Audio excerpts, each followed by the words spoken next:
Testing, testing. 1, 2, 1, 2. Looks like everything is working. The light is brighter than it's supposed to be. I might get up and turn that down. You guys hear me?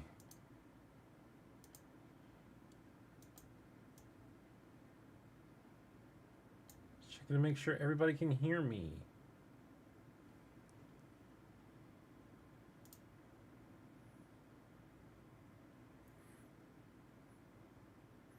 Hear you loud and clear. Volume up, please.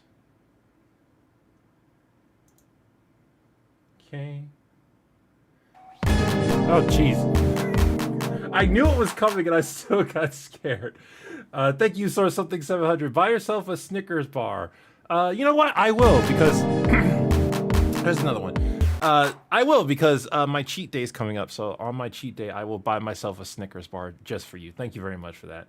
Mr. Harmless 297, thank you very much. Hey, Shady, how are you? I'm doing okay. It is very hot. I got my lights turned on, my studio lights turned on. Let me get off of this. Actually, let me just do that because that's going to eat up RAM. And I'm just going to tweet the stream out and then we can get started. For those of you who do not know, or who, like, you've never been here before, this is a Shady Doorags stream. Basically, it's just a chance for you guys to talk to me. I talk about things, answer questions you guys have. Basically talking with chat, and that's it. If you want to ask me a question, go ahead and do it. But, of course, I won't get to all the questions. If you want me to prioritize your question, I do prioritize Super Chats. You can also just give a Super Chat if you just feel like donating. And if you want to donate via other means, that's in the description of all my videos. My Patreon and my PayPal are in the description of all my videos. So, that's what we're doing today. And I've got a different visual for you guys than usual. I was supposed to be tweeting this out, and I forgot what I was doing. Oh, yeah, right here. Just tweeting out that... No, what? Why did that happen?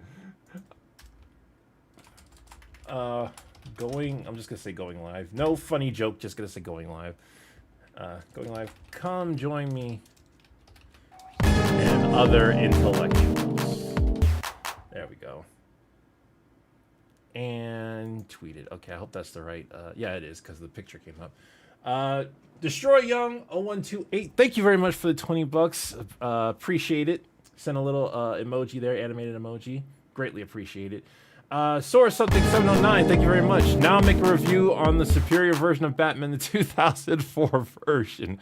I do plan on eventually getting to the Batman because a lot of people have requested it, and when something's requested that much, it's just I got to get to it. It's just there's so much other stuff that I want to do, and I've fallen slightly behind because I didn't realize King of the Hill was coming out in July, because I believe last year it came out in, was it August, I think? So that kind of threw me off. And then also this last week, I decided to just take a break because I wasn't super tired, but I just figured I was starting to feel it, and I was like, okay, this is kind of a good time for a break because the last two videos I did really well. The channel can handle a break right now. Mr. Harmless 297, thank you very much. Will you watch Lanterns and make videos on it? I don't know what that is. Hold on, I got too many tabs open. Before we get into it, let me get the visuals for you guys so you guys have something to look at other than my beautiful face. I know it's just so seductive, supreme, sublime, but some people can only handle so much shady throughout their day. So let's get you guys something visual to look at while I answer questions. Lanterns, that sounds like something Green Lantern related, so I would imagine I'm going to take a look at it. If it's a movie, definitely. I plan on, movies are the things that I do watch regularly. I know I fall behind a lot when it comes to shows and cartoons, but movies are the things I do regularly watch. Like every week I go to the movies and watch things. Now, if it's on streaming, that could prove difficult because I like to eat junk food while I watch stuff. And the thing is, when I watch like cartoons and movies and stuff, I like to eat junk food, but I'm dieting, so I only get one cheat day. So on my cheat day, I go to the movies and I watch something in the theaters. But sitting at home and watching stuff, unless it's YouTube, because I love watching YouTube. Unless it's YouTube, I typically don't like sit at home and watch stuff. ASMR session when? I don't ever see me getting into ASMR or something. Thank you very much for the donation. I don't ever see me getting into ASMR just because it's not that I don't think I would be good at it, because as I have proven, I can provide a lot of sounds that sound really good. Like a lot of people really like my laugh. A lot of people really like my fake laughs. So I probably could get into it if I wanted to. But ASMR is just like, it just feels like, it gives me like really uncomfortable thoughts doing it myself. Not that I necessarily judge other people who do it, but doing it myself. Let's get you guys. Is it this? This is it. There it is. Okay, so we're gonna play this Berry while we chat. I've already played this. I already know all the endings. So if you're looking for like a reaction to the endings, you're not gonna get that. This is just something visual we can play. I don't really have to think about this game because I've played it so many times.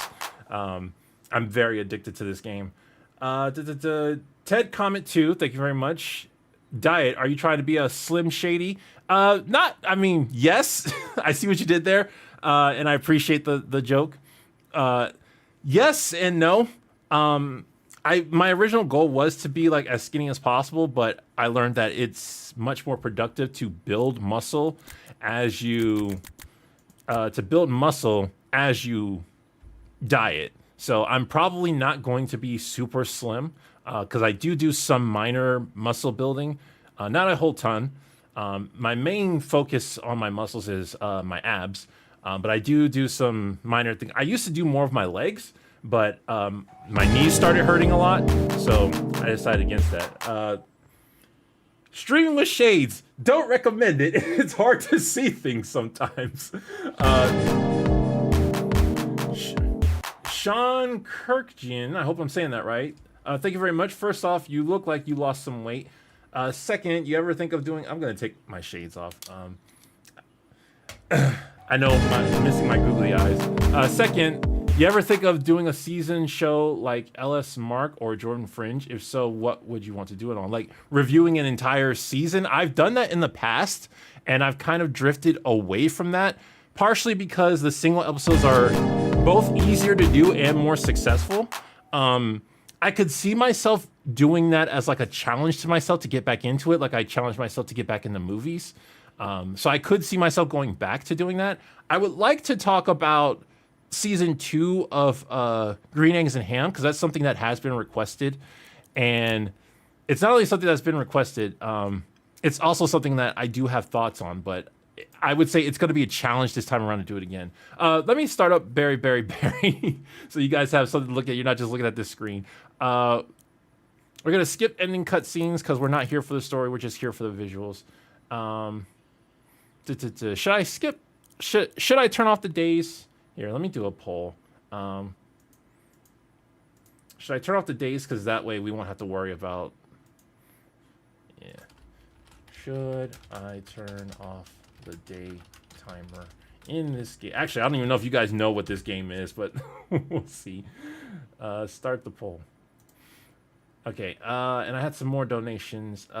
Lady Leomon, thank you very much. I might not be able to stay for your whole stream, Shady, so if I have to leave, thanks for making a bad day better, and hug your fur baby, fellow intellectuals. I'm sorry you're having a bad day. And I'm glad I could make it better. I say this all the time. Wait, did it not? It didn't start the poll! I clicked the start thing, and it didn't start it.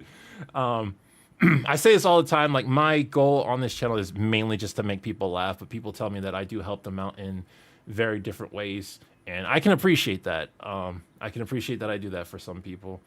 Binary Man, thank you very much for for joining. Source something once again. Discord server when? Asking for my fellow. I have a Discord server. My Discord server. I said I was going to start this. Oh, I was waiting for the poll. That's why. Okay, it's teetering halfway. We'll wait for the poll to finish. I have a Discord server. I think the bot will give it to you if I type it in. Here, let me try. I'm pretty sure my bot... Yep, there it is. Yeah, I have a Discord server. When I first made the server, I was a lot more active in it. But then I got kind of camera shy from it because with me, I'm comfortable with internet stuff because there's like a barrier, but I'm very asocial. And so when I go on Discord, when I go on my own Discord, you know, when you go on any celebrities Discord, you're going in there because you want to hang out with them and talk with them. And with me, with my asocialness, I kind of like moved back away from it because everybody was expecting that coming into my server, and I feel kind of bad because that was the intent. I wanted to go in there with people being able to hang out with me more, but my asocialness just kicked in. And so I still there. I answer questions. That's the main thing I do in the server, but it's run by mods who are not me. I oversee it in case things, you know, it's got my face on it, so I oversee it, but it's not run by me. It's mostly run by the mods. But I do have a Discord server. Hopefully I can one day get like more comfortable. I'm starting to get more comfortable doing certain things. For those of you who don't know, I guest starred on Literature Devils live streams a couple times. So I'm starting to get back into working with other people. Somebody else invited me to a live stream too. Okay, looking at the poll, it's leaning towards yes. I know it's only been 2 minutes, but I want to give you guys some visuals. So we will turn... I misspelled off. This is all y'all's fault. We will turn off the day timer, so that way we won't have to worry about infinite daytime. We'll turn that off, so that way we won't have to worry about going to bed. I won't have to focus. I put the shades back on instinctively. Dion White would love one-offs of class of 3000, Magic School Bus, OG Proud Family, and Kids Next Door. Hope all is well. Kids Next Door could definitely be talked about because I have a lot to say about Kids Next Door. So yeah, that would probably just be a matter of footage, but I could probably just go and buy the entire collection of Kids Next Door pretty easily. But I think it's on Tubi as well, so I could probably watch it there. For those of you who never played this game, it's just you put fruit in it's an incremental game. You put fruit in a hole, and you get more and more money as you do. There is a story to it, but I've already beaten it. We're not here for the story. That wasn't smart. Move. All right, move the poll. I can't see the chat. What's your next superhero vid? I don't want to spoil that. I don't like telling what my next video is going to be because sometimes I will start a video and then I'm just not feeling it anymore. And I back out on it. So I don't want to reveal that. I'm fairly confident my next superhero video will get done because it's something I've been planning for a while and it's something people have been asking for, but I don't want to reveal what it is, just in case that happens. Excluding Roxas, who's your favorite Organization 13 member? I don't have a fondness for too many of the Organization 13s. I need to... This comes up every stream. Guys, I have a second channel, but I'm awful at running it. I'm very awful because I keep thinking... Whenever I start to work on it, I keep thinking in my mind, I should be working on the main channel. So only when I'm like taking active time off do I work on the second channel, which means I'm not taking time off. I'm still working. But yes, I do have a second channel. I'm supposed to be playing all the Kingdom Hearts games on that channel, and I've been doing awful. I only played one. In like 3 years, I've only played one. I have no idea what's going on. This is called Berry Berry Berry. I'm playing New Game Plus. So there's a main mode where and after you beat the main mode, you can play New Game Plus. This thing grows fruit. You take the fruit and you put it in a hole, and then money pops out. Also, the hole grows bigger when you do. You pick up the money, and then you use the money when you go to bed. You use the money to buy things that get you more money. This is New Game Plus, so we've turned daytime off, so we don't have to worry about that. I can focus on chat. It'll be easier for me to focus on chat with no daytime. But yeah, there are lots of people who stream the story mode. You have to beat the story mode before you get to New Game Plus. There are lots of people who have streamed it. I've never done it, so don't go looking up my stream of it. But I've played this game a lot. Once you play in Kingdom Hearts Days, where you can play As all the members of the missions, you will grow to like them more. But oh yeah, I don't think I answered that question. My favorite organization, 13 member besides Roxas, because I need to get into it. I want to say it's not Axel. I can tell you it's not Axel. Hot take: I don't like Axel's design. That's just a personal preference. I'm not saying it's a bad design. I just personally don't like it. Let's put some music on. Hold on. There's a certain Barry music that I like to listen to. That's not it. That's not it. That's not it. That's not it. That's not it. That's not it. It's none of these. Hey.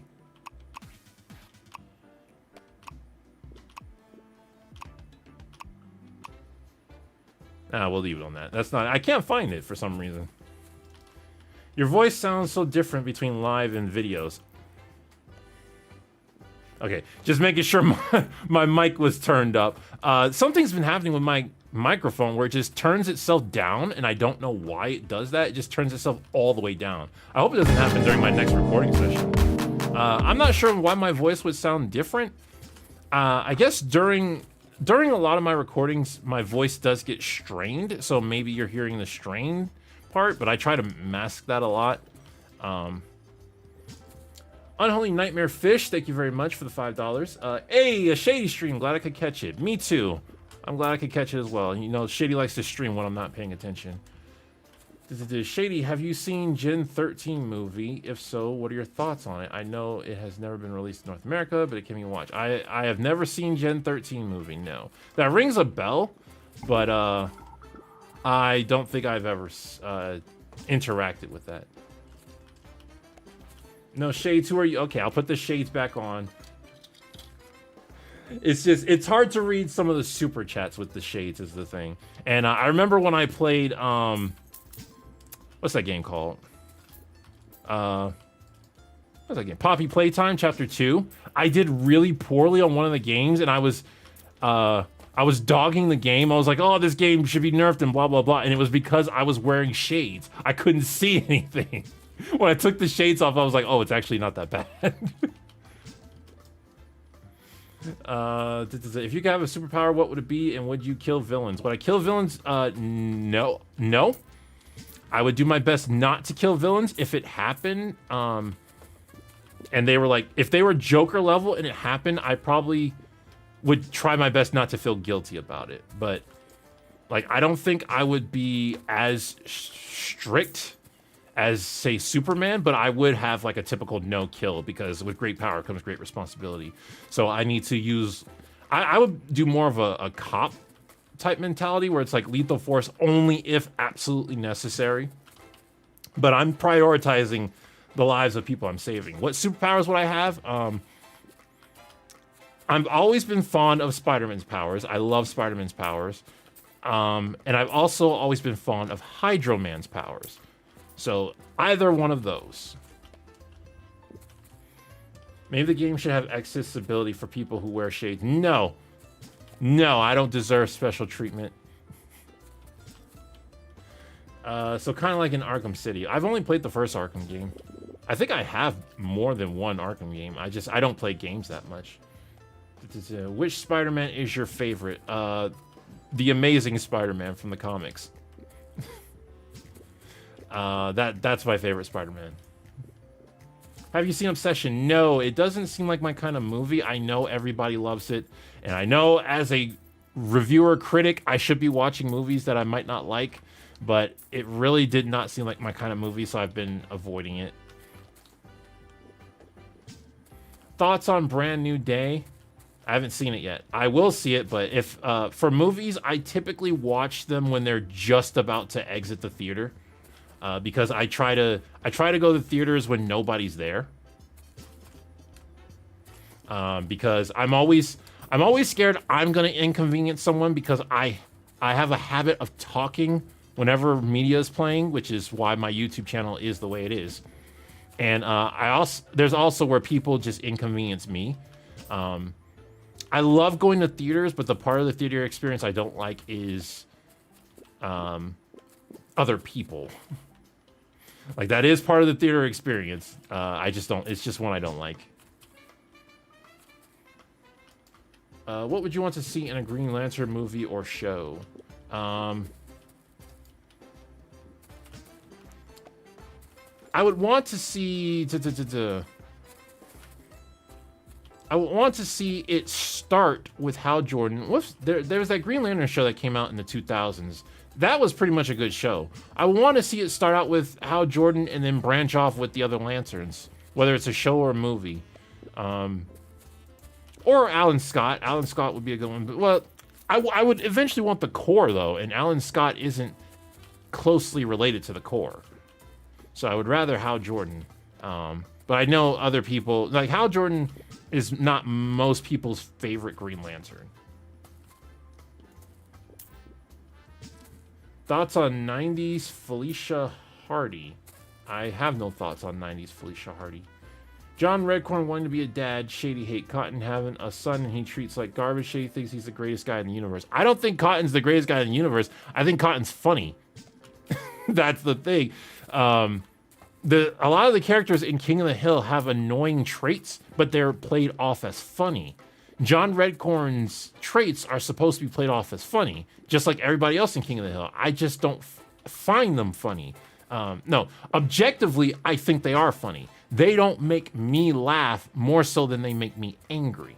They make me more angry than they make me laugh, which is how a lot of people feel about Peggy and how some people feel about Cotton.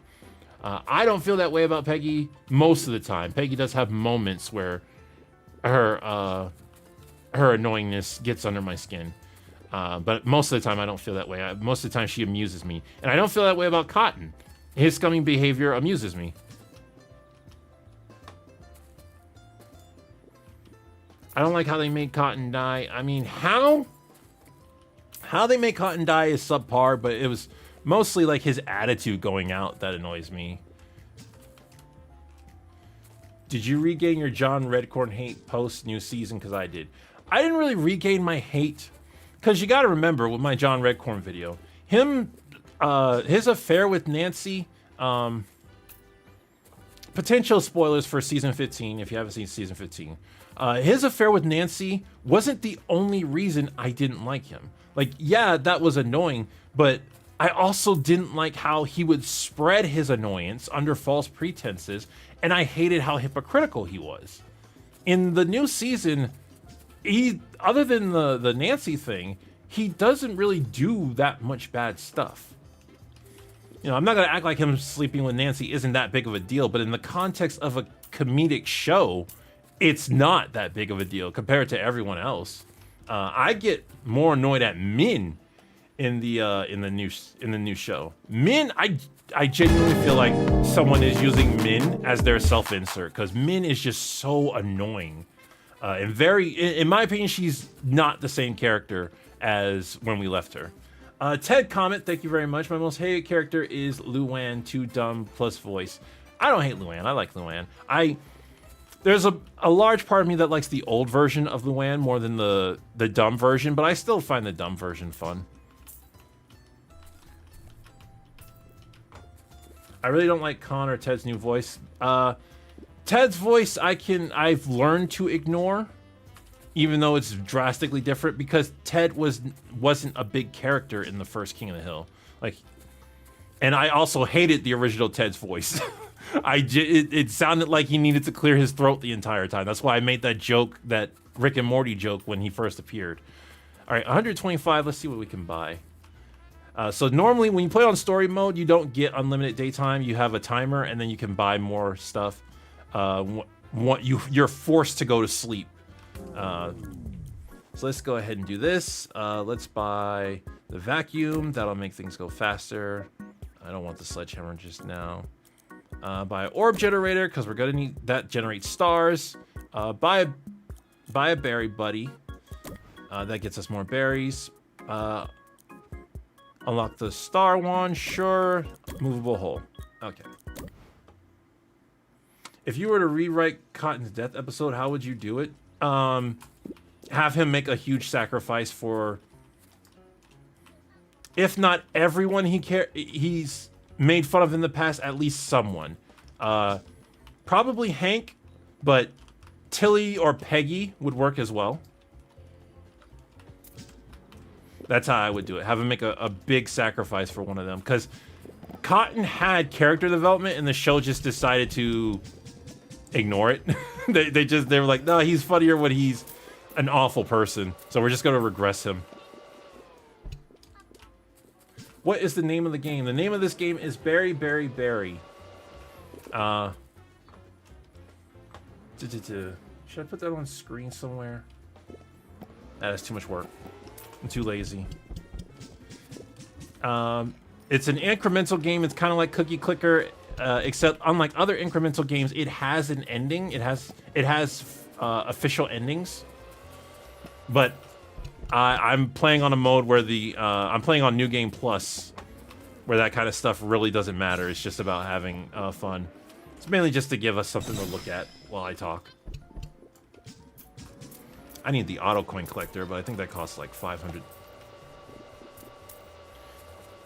Did I see Brand New Day? I have not. I will. I plan on watching it in theaters. It's a Spider-Man movie, so I'm super curious about it. I don't think I'm. I don't have a positive. I don't know much about it, but I don't think I'm going to like it that much. But I think it is possible I could like it.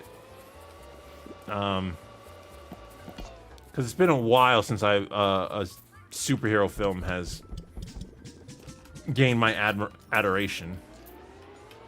Have you seen the Avatar movie yet? I have not. I keep forgetting if I have Paramount Plus or not. I don't know, because I don't frequent that one a ton. So I need to check to see if I had that, because I know I used to have it and then I got rid of it, but I don't remember if I got it again or not. Do you hate Joker who blows up buildings? No. It makes his character interesting. Do you hate Bender who steals from orphans? No, because it makes... Oh yeah, that's a quote from me. That's an actual quote. Ted Comment, thank you very much. They could have done it like when Bobby burnt the church down. He didn't care what people thought of him, but he probably died for Bobby. Something like that, yeah. That would be an example. I don't know if Bobby would be the best one, because we all know Cotton loves Bobby. He was working his way towards being a better person towards Hank, and they regressed him a lot after, I think it was it season 6? I forget. There was one season, the season where they go to Japan. That season is chock full of episodes where Cotton has character progression. It's either season 6 or season 4. I think it's season 6. Did you like the Zuko and May, that's her name. Did you like the Zuko and May pairing? I take it you mean in the original Avatar. I was a Zutara shipper. But the thing about Zutara, you know, a lot of people, when you say you're a Zutara shipper, they're like, how could you ship them when it was so obvious Zuko loved May? I'm like, Zutara started in season 1 when May wasn't a thing. And then May came along and sunk that ship. That's what happened.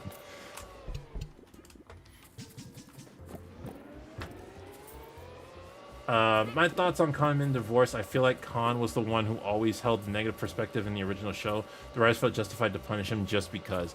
Khan typically held a more negative perspective, but Min was a very mean person at times. Early Min wasn't. She was just blunt. But Min said a lot of mean things, but she was the thing was she was rarely ever mean to Khan. That's what gets me so much about the revival. Like, they have her and Khan hate each other, and I'm like, who are these characters?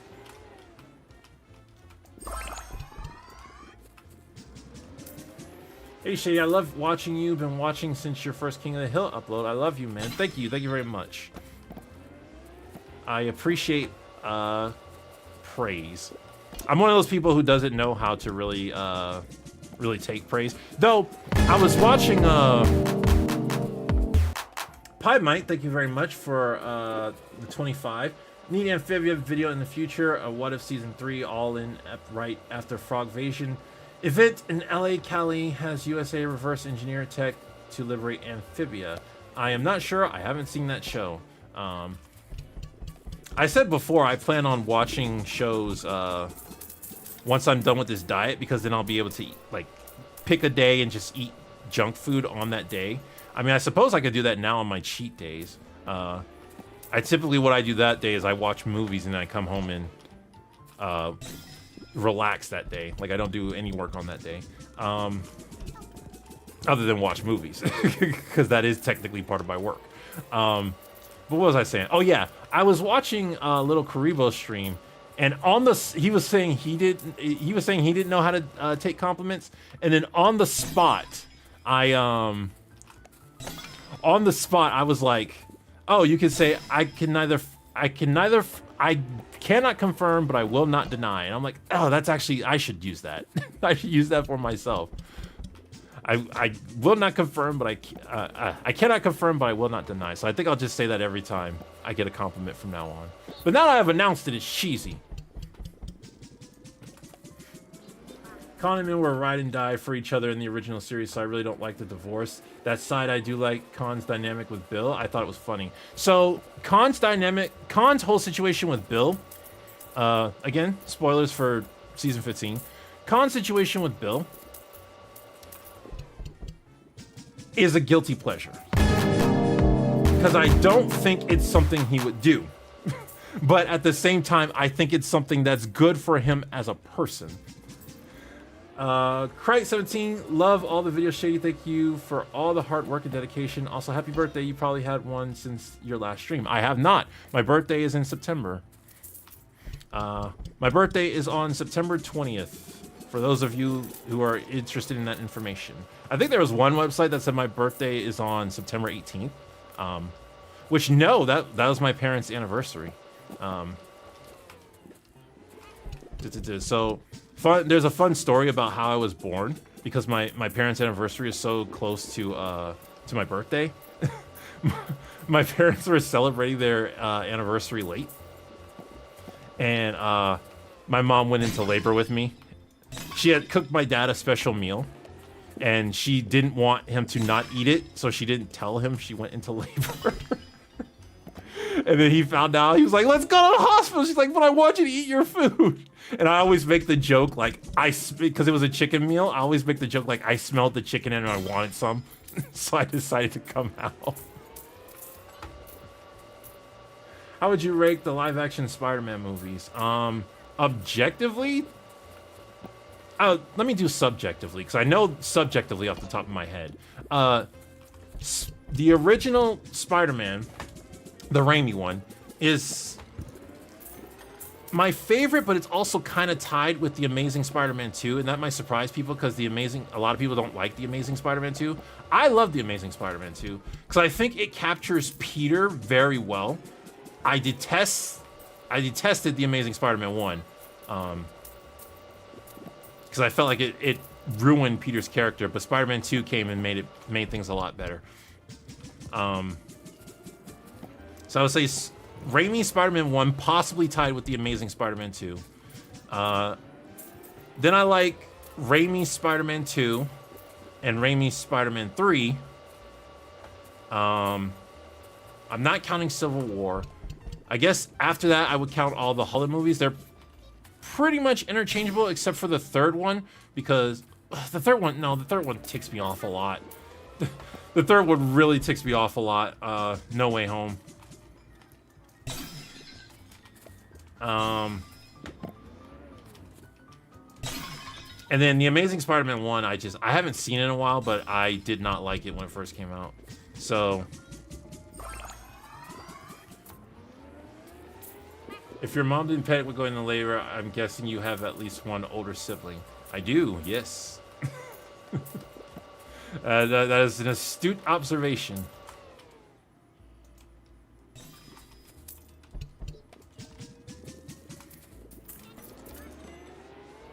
Well, Bobby is more successful than Con and Min now, if I'm not mistaken. Well, so Squirrel Tactics did a video on Min, and he makes some very astute observations about her, which is that A, she was born in a very wealthy family in the country she was in, and it's likely she kept relying on her family's wealth, which is why in the revival, Min is doing so well, which is something I hadn't really thought about, because to me it was strange that Khan was doing poorly and Min was doing super well. because Khan was the breadwinner. But it's because Min comes from a rich family, so she would likely rely on them. And Squirrel Tactics brings up there's evidence to show that Min had backups for... He thinks she was planning to get divorced the entire time, which he has good evidence for. His evidence justifies it, but what it proves absolutely... Well, I wouldn't say prove, but it more so proves that she definitely had a nest egg in case something happened. Doesn't definitively prove. I don't remember Electro much, to be honest. I remember Electro. Don't you know he's Electro? Okay, I can get auto coin pickup, and I kind of need that. So I think I'm going to end the day after I swallow this lamp.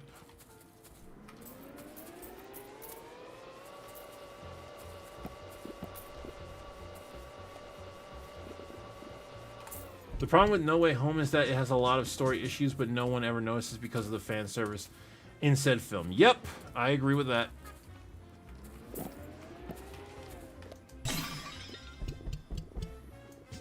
Yo, Shady, what is this game? Okay, I kind of need to put the name of the game somewhere.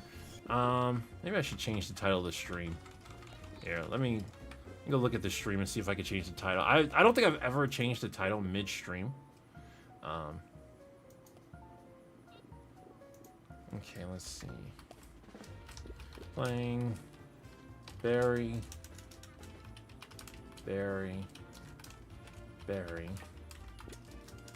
While answering, while chatting. There you go. While chatting.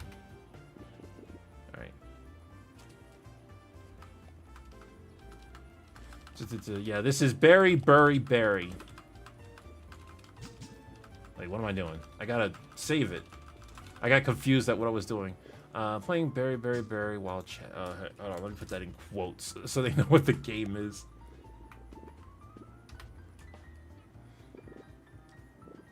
Okay, and that should be good. Okay. There we go. Now, if you refresh things, should come up. The title of the game should come up. I forgot what I was saying. Has King of the Hill ever had someone say Khan? Not that I'm aware of. I was gonna end the day, that's right. I remember. Get back here.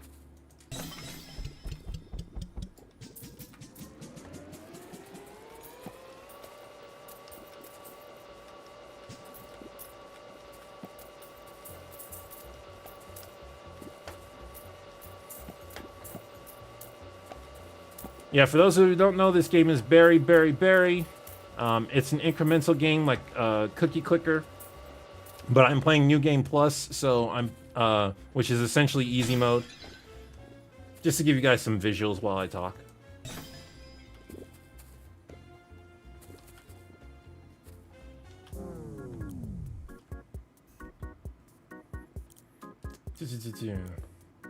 Shady, you should make a video on the one-time characters in the amazing world of Gumball.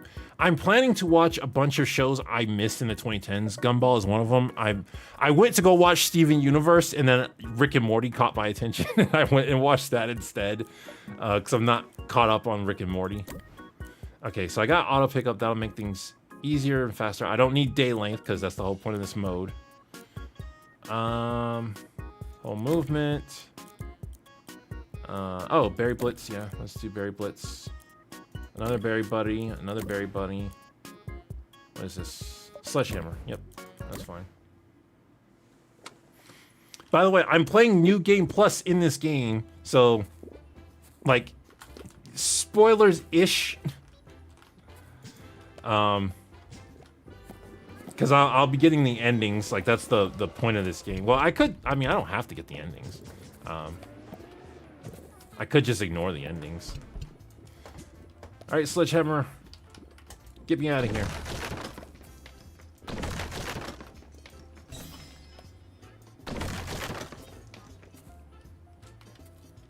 For your next DC movie review, Justice League Doom would be great. I had an idea for my next Justice League movie, but right now it's not coming to me. Come here, you.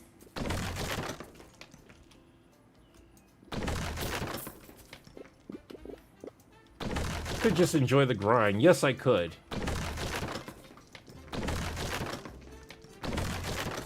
In fact, I might just do that because there's whenever I play this game, I try to get like I speed run the endings just to see how fast I could do it. But yeah, since I'm not really playing, I'm just giving you guys something to look at. Yeah, I could just enjoy the grind. In fact, I probably shouldn't have broken that wall. Because I would rather not, I know some people's first experience with this game is going to be through this stream, but I would rather it not be because I'm not focused on the story. This is a really good game. It's really interesting. So I don't want to spoil, like, the ending and stuff. Especially since I'm playing New Game Plus. Do you think Min and Khan are actually good parents? Khan? No. Khan has proven that he is not a good parent. I don't think he's the worst parent I've ever seen, but he has some major problems as a parent. Namely, he does not pay attention to what his child needs. He asserts what his child needs and doesn't pay attention to how she reacts to what he's doing to her. Like, obviously, you're as a parent, you are going to do things your children do not like. It is your job as a parent to do that often. Because they don't necessarily know any better. But you need to pay attention to how it is affecting their life. Khan doesn't. He doesn't pay attention to how his actions affect Connie. And an argument can be made that Min is just as bad. But the show mostly focuses on Khan.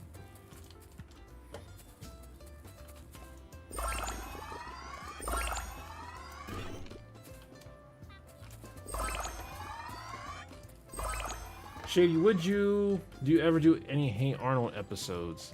I could be persuaded to. I mean, I feel like that's a shoo-in. I should probably do some Hey Arnold. It'd be a slight deviation, but most people like Hey Arnold, so I feel like that's a shoo-in for views. Are you going to see Coyote versus Acme? Hopefully. Hopefully. I'm scared they're gonna pull it out of theaters before I get a chance. Because, you know, like I said, I try to watch movies when nobody else does. So I try to predict when they'll get kicked out, when they'll get dropped from the theaters, but I'm not always right. And Coyote versus Acme feels like the kind of movie that would be in theater for 1, maybe 2 weeks and then get kicked out and I won't realize it. I saw, Hades Town, the recording of the play Hades Town. I didn't know that was only in theaters for 5 days, but I kind of guessed it was because it only had 1 showing in my theater. So when I saw it, I was like, oh, hey, a musical. Oh, it's only got 1 showing? Okay, I guess it's not going to be in theaters for long.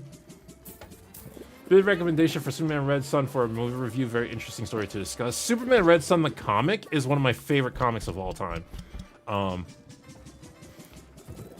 I want to say it's the 3rd best comic I've ever read. There's Kingdom Come, I consider to be the best comic I've ever read. Then Planet Hulk, then Superman Red Sun.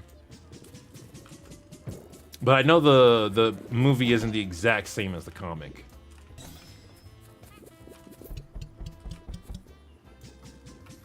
It said 5 days on the poster, bro. I didn't see the poster. I was looking at movies on the website in the digital format on the app, and I saw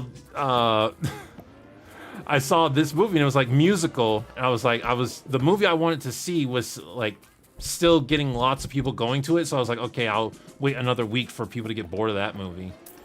And I was like, oh, this one's a musical? All right, sold. And then I went in, it was as I was in the theater, I looked at it and it was like theater play, and I was like, oh, Well, I like musicals, but I can't really accurately critique them.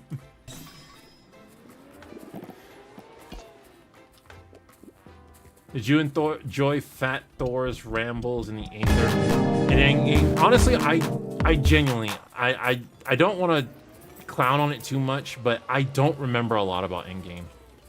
And people, when Endgame first came out, they were saying, like, you're not going to remember a ton about it. It's just that hype moment at the end that everybody likes. And I was like, no, it's got a good story. It's wrapping up characters and stuff. And then, like, a year later, I was like, okay, you know, they actually have a good point. It's hard for me to remember a lot of stuff. It's just the hype moment at the end is the main thing I remember. Jones Nate, thank you very much. What's an underrated show movie that nobody else talks about? But you don't see many comments screaming underrated. Also, you can call your theater to know how long something will be there. Call someone? Talk to someone on the phone? Not text them? You must think I'm a Gen Xer or something. Nah, I would rather just blindly not know. A movie that nobody else talks about, one you don't see many comments screaming underrated. I don't see a ton of people talking about F1. I really like that movie. I don't know if I would call it underrated necessarily, but I don't see a ton of people talking about it. And I think it's just, I think it's it's got a lot of cliches in it, but it does the cliches well. Some people have told me that it's not realistic because it's a movie about NASCAR, or not NASCAR, but the driving sport. But I don't think it's NASCAR. You know, F1. If you know driving sport, you know what F1 is. It's about that. Some people have said it's not really realistic, but I think does a good job telling a story. Thoughts on new Avatar 7 Havens? I haven't seen it. I keep forgetting if I have Paramount Plus or not. If I do have it, I probably need to go find my password somewhere. Because there's not a whole lot on Paramount Plus that I watch. Because I tried watching Paramount Plus and it broke. And I was like, well, why do I want this? Like, I was trying to watch, because I have Daria. I have the DVD collection of Daria, and I was trying to watch Daria on Paramount Plus to see the difference, because apparently Daria has the original MTV version where they play copyrighted music, and then it just broke. And I was like, well, okay. I mean, maybe they fixed it by now, but I haven't checked, so I don't know if I still have it. I need to go check to see if I still have it. Would you ever cover The Bad Guys? The movie The Bad Guys? Probably, but I'm still, like, easing my way into movies. Movies take a really long time to review. Whenever I review a movie, it's like a big project, because it's... Like, I was so shocked that Superman one took, like, what was it? 50 minutes, I want to say? I was so shocked it took that long. That's still not the longest video I've ever made. The longest video I've ever made, other than live streams, was my review of Miraculous Season 1. Which was made a long time ago. Have you seen the new Spider-Man yet? No, I have not. I plan on watching it. I am curious about it. I don't have high hopes for it, but I do plan on watching it. I've had Barry Blitz this entire time, and I've not been using it. Shady, are you aware that Butch Hartman reacted to your Sam video? Yes. I'm considering doing my own reaction to it. Originally, I didn't want to. But a lot of people have said they would like a video of my reaction to it. So if I were to do a reaction, it wouldn't... I doubt it would be a live reaction. Because I've already seen it. It would be a scripted reaction. But it's not guaranteed that I would do one. Plus, it does get obnoxious when you do like a reaction to a reaction to a reaction. But I've done that before, and that's one of my all-time favorite videos on the channel. The one with Tater. I really love that video. I think I was on point with the comedy in that video.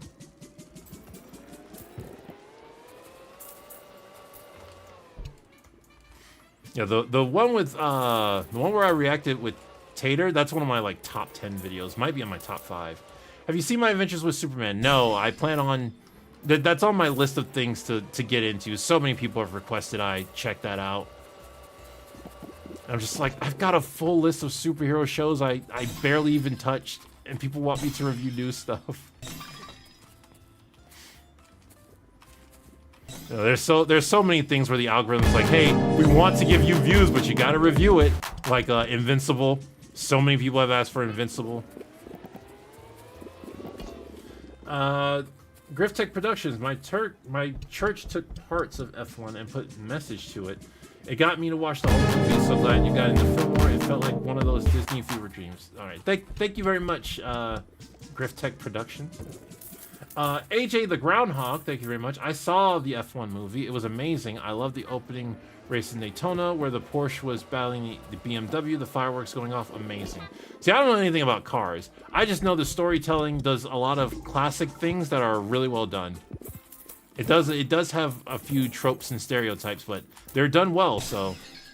And the acting and cinematography is just amazing. Would you want the power of shape-shifting or the power of creation? What do you mean by the power of creation? Like I can create whatever I want? Because if I can create anything I want, that's way more powerful than shape-shifting. I know you're mostly a cartoon channel, but would you ever consider talking about video games or not really? Well, I have a second channel where I play video games. I'm just really bad at I'm really bad at keeping up with it. And yes, I want to do video game videos. It's just that they deviate from my normal. So in my brain, I'm like, oh, hey, I want to do this video on this topic that deviates from my normal. But that means I'm not working on another video that is guaranteed to keep the views of my channel up. And, you know, as long as I'm keeping views and numbers up on the channel, I'm allowed to do this job. So it's you know, we critics, we talk about all the time moving away from your comfort zone.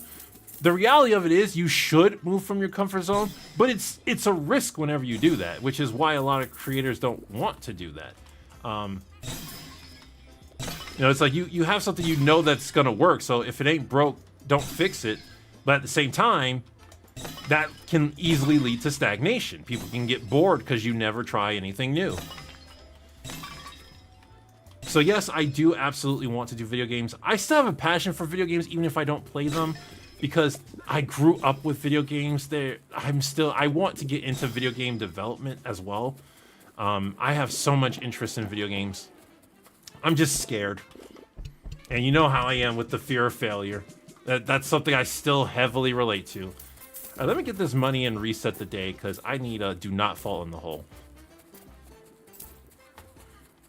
Would you ever consider another Darkwing Duck episode from the 2017 reboot of DuckTales? I would like to review more DuckTales.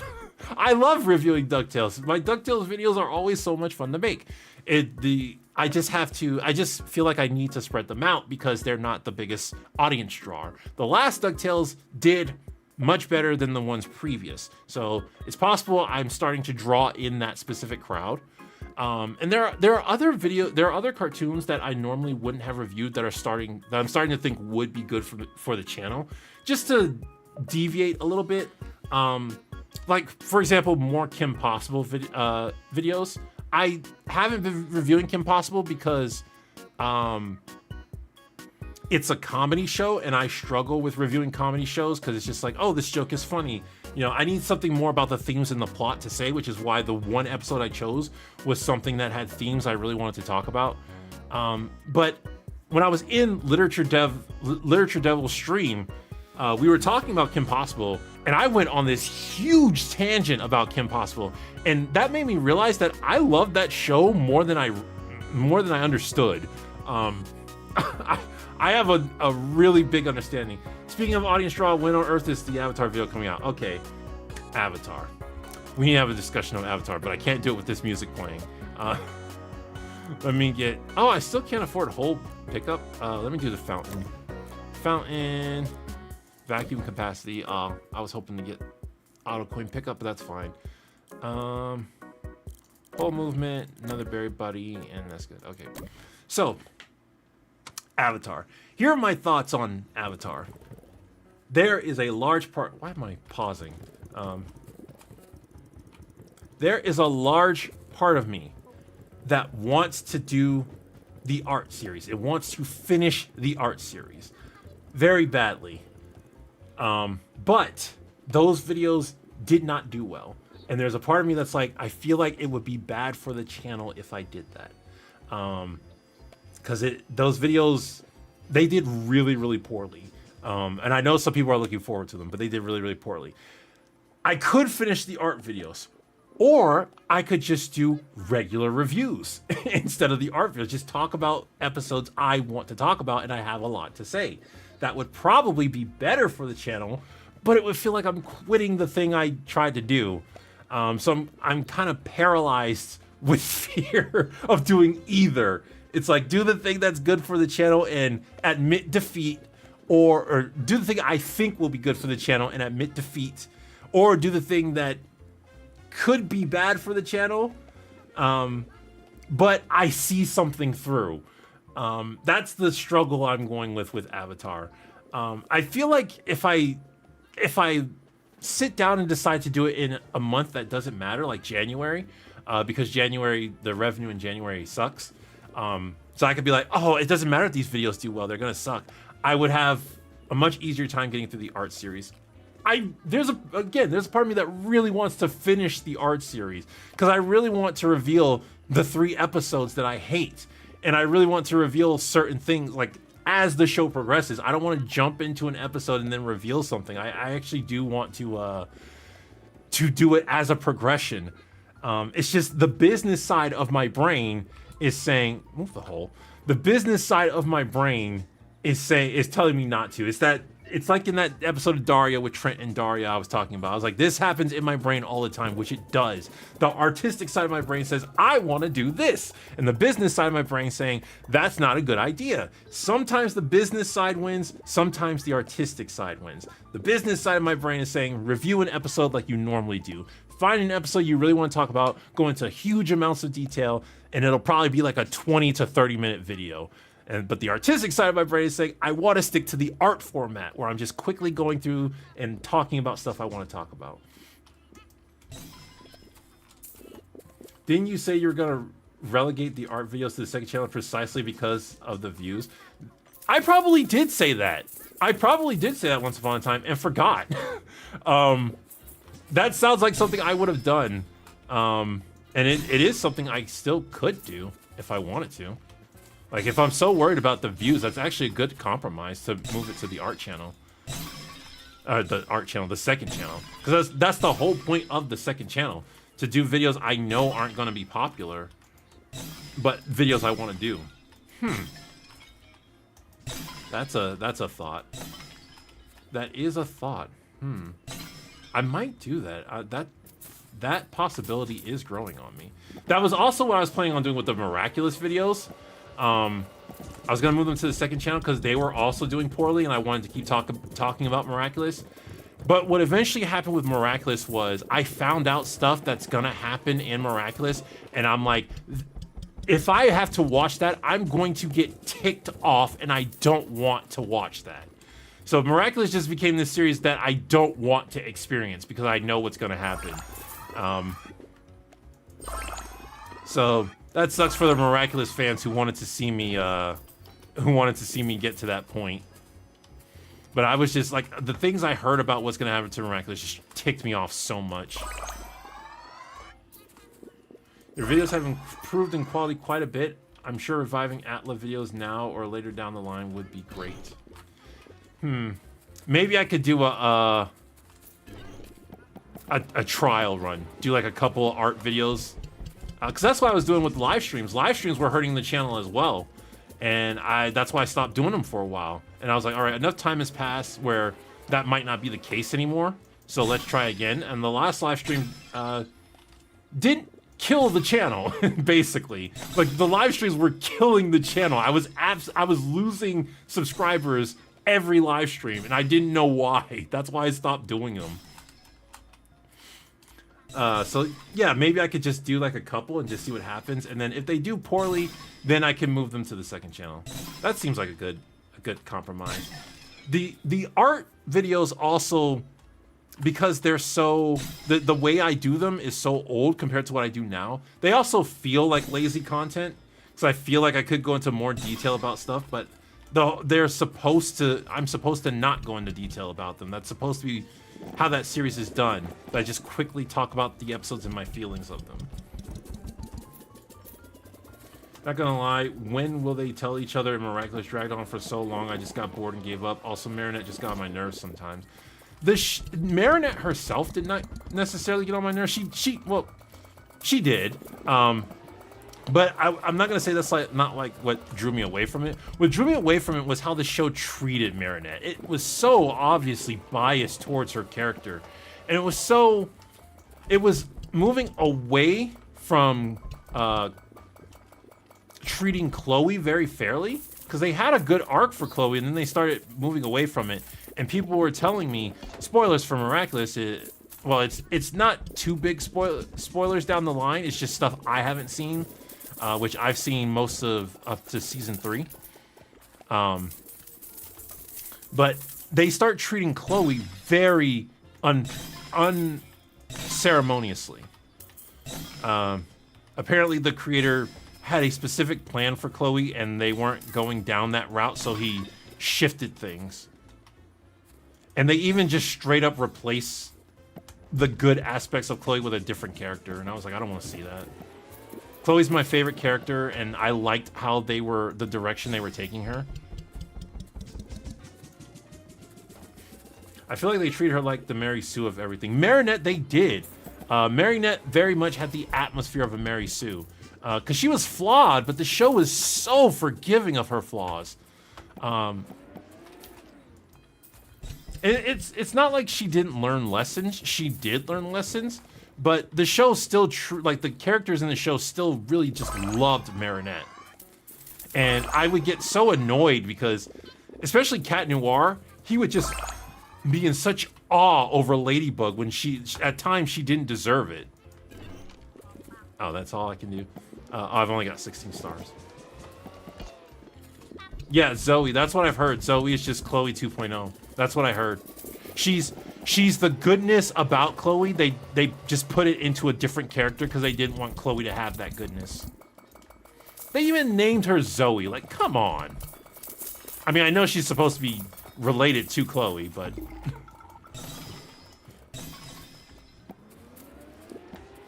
What makes a good edgelord character for you? That's something I'm not sure I know myself.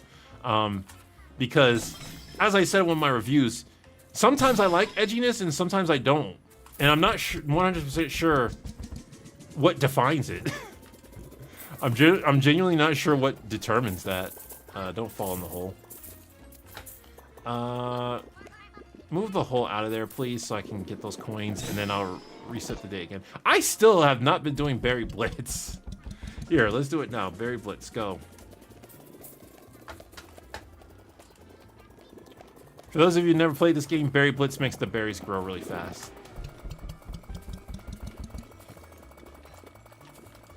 I thought Marinette was cute the whole reason I watched when I was younger. I mean, I find Marinette to be a cute character, yes. Like I said, like Marinette herself is not that insufferable. It's just how the show treats her. She gets so much favorable treatment. It's really annoying, and it's not super obvious when you first watch it. You know, it kind of feels like anybody who points it out is nitpicking, but the longer you go in the show, the longer you realize just how much of the case that is.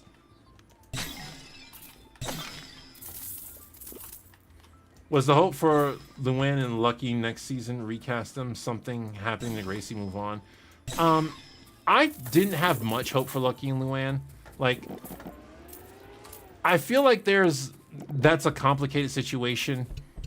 But if they're gonna replace voice actors anyway, you know, why can't they replace Lucky and Luann?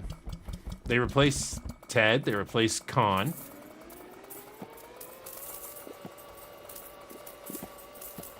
But I guess from their perspective, it would be, well, we replaced Ted and Con because they were problematic. If we replace Luann and Lucky, it would just seem like we're just being greedy.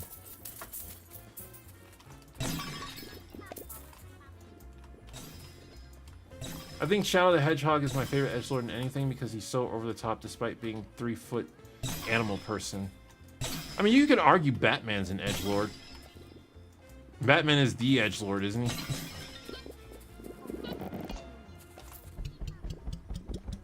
Wasn't there also an episode of Miraculous that had the creator in it? Yes, there was. That was one of the episodes where I realized, like, No, I like that episode, actually. I really like that episode. No, I'm thinking of something else. I actually really like that episode because there was a love triangle between Chloe, Marinette, and Kagami. And I love Kagami and I love Chloe. Oh, that was another thing I didn't like. I do not like... I don't ship Marinette and Adrian. I think they are a bad couple. I think they are a very bad ship. Oh, when I mean sincerity, I mean played straight ultimately. Batman is indeed edgy, but oddly, I like when Batman shows his human side the most because Bruce is genuinely a good person. He just pushes people away. Yep, agreed. Well, I don't think Bruce. I don't think Bruce. It pushes people away in the same sense other characters do. It's more so he's so focused on something that it starts to grate on people and they eventually decide they can't handle it. And Bruce is fine with that. Like, he understands that he's not the best person to be around. And I would say one of the times he did push someone away, well, there goes that star, was Diana in Justice League when she wanted to date him. And he was like, no, here's all the reasons why you dating me would be bad.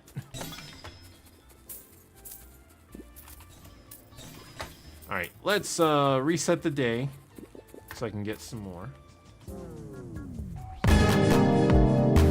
Jones Nate, thank you very much. 60s Batman definitely wasn't an edgelord. Oh, chum, true. That is correct. I was referring to the modern Batman, 80s and 90s style Batman. Do I have the Auto Star Popper? I want that. That's 90,000. We're still ways from that. Hold movement speed. I need this. I still can't get the chainsaw. I guess auto coin. Barry Blitz. Okay. Which version of Spider-Man would you say is better, the Spectacular Spider-Man or Disney XD's Ultimate Spider-Man? Spectacular. Spectacular, in my opinion, is the best animated Spider-Man. My nostalgia prefers Spider-Man the Animated Series, but objectively, Spectacular did a better job. He was a better character, his show was better. What are some of your favorite Spider-Man stories? Ends of the Earth is my favorite Spider-Man story. For those of you who don't know what that is, Otto Octavius gets a new Sinister Six. I think it's a Sinister Six. He gets some supervillains, and he threatens the Earth, but he says he can also fix global warming. So if the Earth just forgives his crimes and pays him a bunch of money, he'll fix global warming. And Spider-Man goes to the Avengers, and he's like, yeah, these are villains. We shouldn't trust them. Let's go stop them. And they let Spider-Man lead an Avengers mission. It unfortunately is the catalyst for Superior Spider-Man, which I hated when that happened. But it by itself, I think, is a good story. Spider-Man and His Amazing Friends is peak Spider-Man. I mean, to each his own. Spider-Man and His Amazing Friends has one of my favorite quotes where he's talking to Video Game Man and he says, hit him with a hot and cold ray. And Video Game Man says, I don't have a hot and cold ray. And Spider-Man says, have you tried? And he just does a hot and cold ray to revive Johnny Storm and or not Johnny Storm. Who were his friends? Was it Iceman and Firestar? I think it was in that show. I will always say Ultimate Spider-Man is very underrated and you should give it a chance beyond season 1. Second half, season 2 and 3 were all excellent. I mean, I saw season 1 of Ultimate Spider-Man. I didn't care for it because like it's a fine show and I think it's an okay iteration of Spider-Man, but it's missing one thing that's very important to me, which is that Spider-Man starts as an outcast. I don't mind if Spider-Man gets friends. In fact, I prefer he eventually gets friends. But I think it's important to his character that he starts as an outcast. Because one of the things that's important to me with Spider-Man is that he learns with great power, there must also come great responsibility. Where the world is bad to him, so there's a part of him that thinks that means it's okay for him to be bad to the world. But he learns that's not the case. And that's why I originally didn't like The Amazing Spider-Man, because he wasn't an outcast in that movie. In that movie, he outcasted himself. He isolated himself from everyone else. So when he turned angry and stuff, like, I didn't see the justification. Because, yeah, he was angry at the world because some bad things had happened to him. But before that moment, like, he was kind of judging the world as bad things happen to people, not happen to him. Shady, did you watch X-Men 97? No, I'm sorry. That's just being a not good cartoon reviewer. There's no reason for me to have not seen it at this point. I tend to focus on the shows that I know I'm going to review, and then I watch a lot of like YouTube and stuff. Did you ever see the OG 60 Spider-Man cartoon? I think I caught a glimpse of it, but I never fully watched it. Did you see the comic where Johnny Storm dates a worm alien? I did not. I haven't read a ton of Fantastic Four comics. And really, I wind up saying this every stream. I have read more comics than the average person, but less comics than the average superhero fan. So, you probably know more about comics than I do if you're a superhero fan. Because the comics I used to read growing up were the comics I could find at the library. And every once in a while, as a treat, my parents would buy me comics. And we treated it like a big event. We would go to the comic store. My mom would be like, okay, pick out 3 comics that you want. It was a really big treat for us. And then my dad, he's who got me into comics. He would be there and he would also pick out like 3 comics that he wanted. And we like compare and contrast. Shady, are there any shows you would defend with your life? I mean, I take you mean that figuratively. Like, if someone holds a gun up to my head and says, denounce this show, I'm probably gonna do it. It's not worth dying over.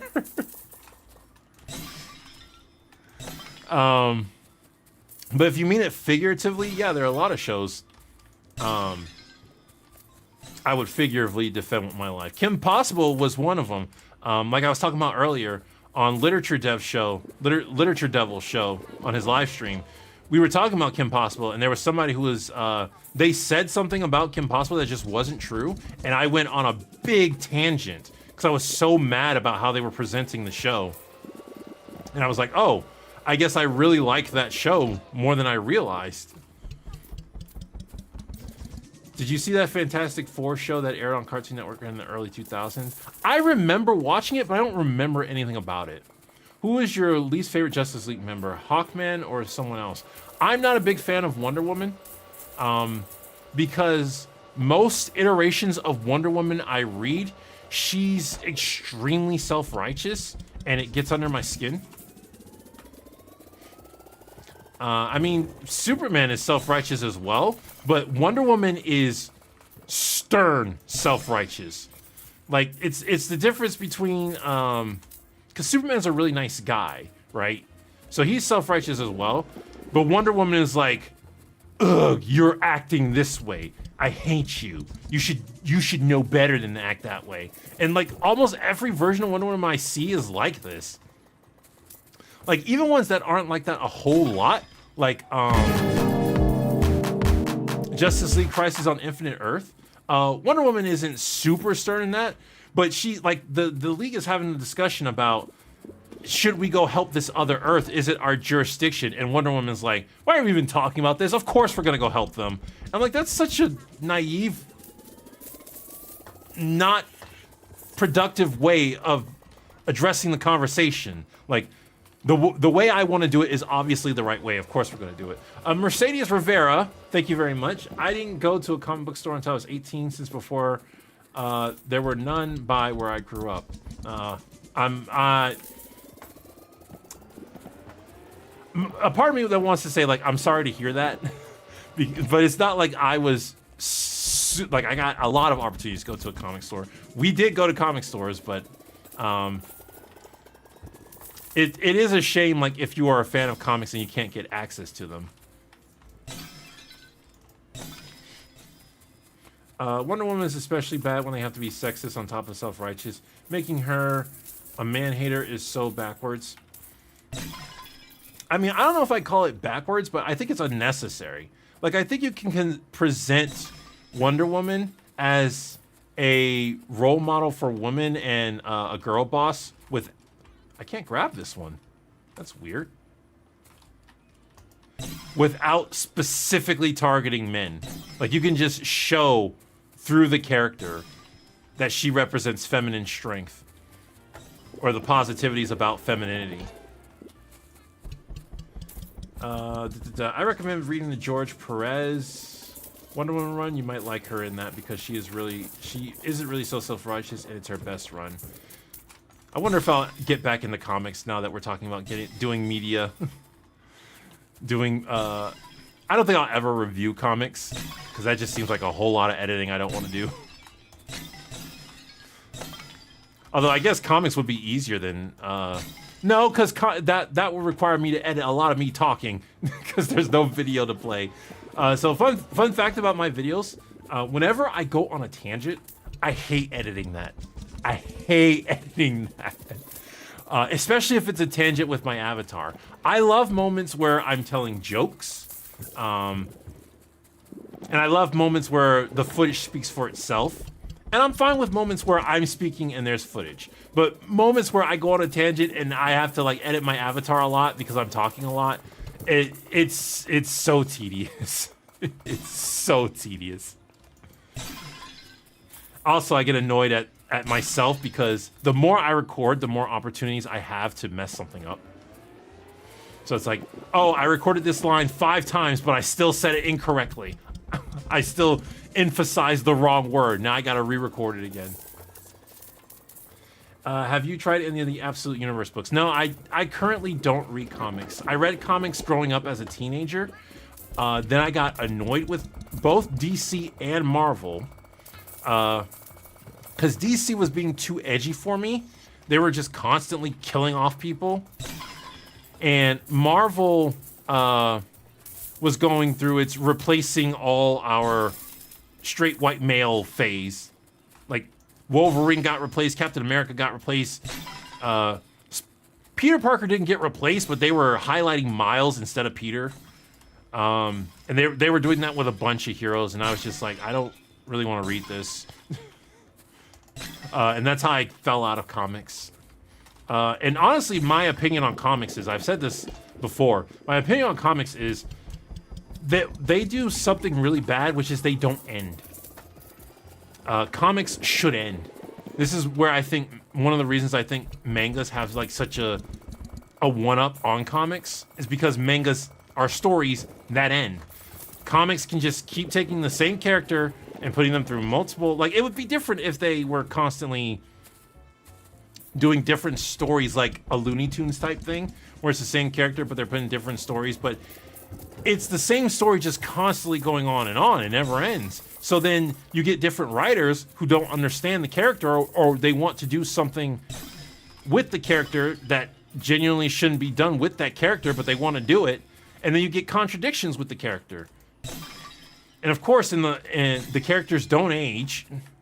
Marvel at least has a reason for that. DC is just like, we're just never gonna age our characters ever. And it's just like, yeah, I've gotten to the point where I feel like Marvel stories should end. Comics should end, not just Marvel. Stories in general should end. To be fair, Miles could be a pretty good character on his own. The Spider-Verse film showed that perfectly. I don't hate Miles being Spider-Man. What I hate about Miles, I've gone on this tangent many times before. What I hate about Miles is they refuse to let him be his own character. They constantly attach him to Peter Parker in everything he's in. Like when Spider-Verse first happened, and it was him learning to be the Spider-Man of his universe, I was like, this is a really good story. And then the next Spider-Verse happened, and he was still being attached to other Spider-Men and Peter Parker. I was like, no, he should have, why did we come back to Spider-Verse? He should have been like having his own adventures in his own universe as Spider-Man. They have to bring in, even when they're making a story about how special Miles is, they have to bring in Peter to emphasize how different he is from Peter. I'm like, just let the character speak for itself. Let him just be his own Spider-Man. That noise in this game always creeps me out. I still don't know what it is. That little screeching noise. Binary Man, thank you very much. I like your videos where you talking about a series or movies. I suggest Atop the Fourth Wall, Linkara for comic reviews or similar in my opinion. Okay, the business side of me says I should do more like series reviews, because when I do longer videos, they've been getting major views, and you know it's been worth the stop making that noise, makes my skin crawl. And they've been getting major they've been making like they take a lot of work, but they're always sorry, I'm stuttering a lot. Lately they've been worth the effort. Yeah, that was oh, I pressed the wrong button. I didn't mean to press that. Whatever. You know, the Mercedes Rivera, that's the next one. Thank you very much, Mercedes. Western superheroes are just soap opera characters. I mean, yeah, that's a good way to look at it. They just exist to keep the whatever story going, but in today's day and age, a lot of people like jump onto popular ideas to promote an idea they want to, but they have to jump onto a popular idea because it's popular, and they either won't have the success they want with jumping on their own idea, or they're being forced to jump onto another idea by studio execs because familiarity sells. So they have to attach an idea that doesn't belong. You know, I always use Velma as like, Velma's the best example of this. You know, the story of Velma, was clearly not meant for the characters of Scooby-Doo, but they had to attach it to something people were familiar with so that people would watch it. And that's what's happening. I would probably guess, I have no evidence of this, but I would guess that's what's happening with comics as well. Like, you get these people who are in the industry, they want to promote their idea, but they have to attach it to superheroes or familiar characters, and then keep the story going. Is there any indie comic you've read and enjoyed? I mean, does Mouse count? I read a lot of indie comics, but I don't have a lot of memories of indie comics. I don't know if Mouse counts.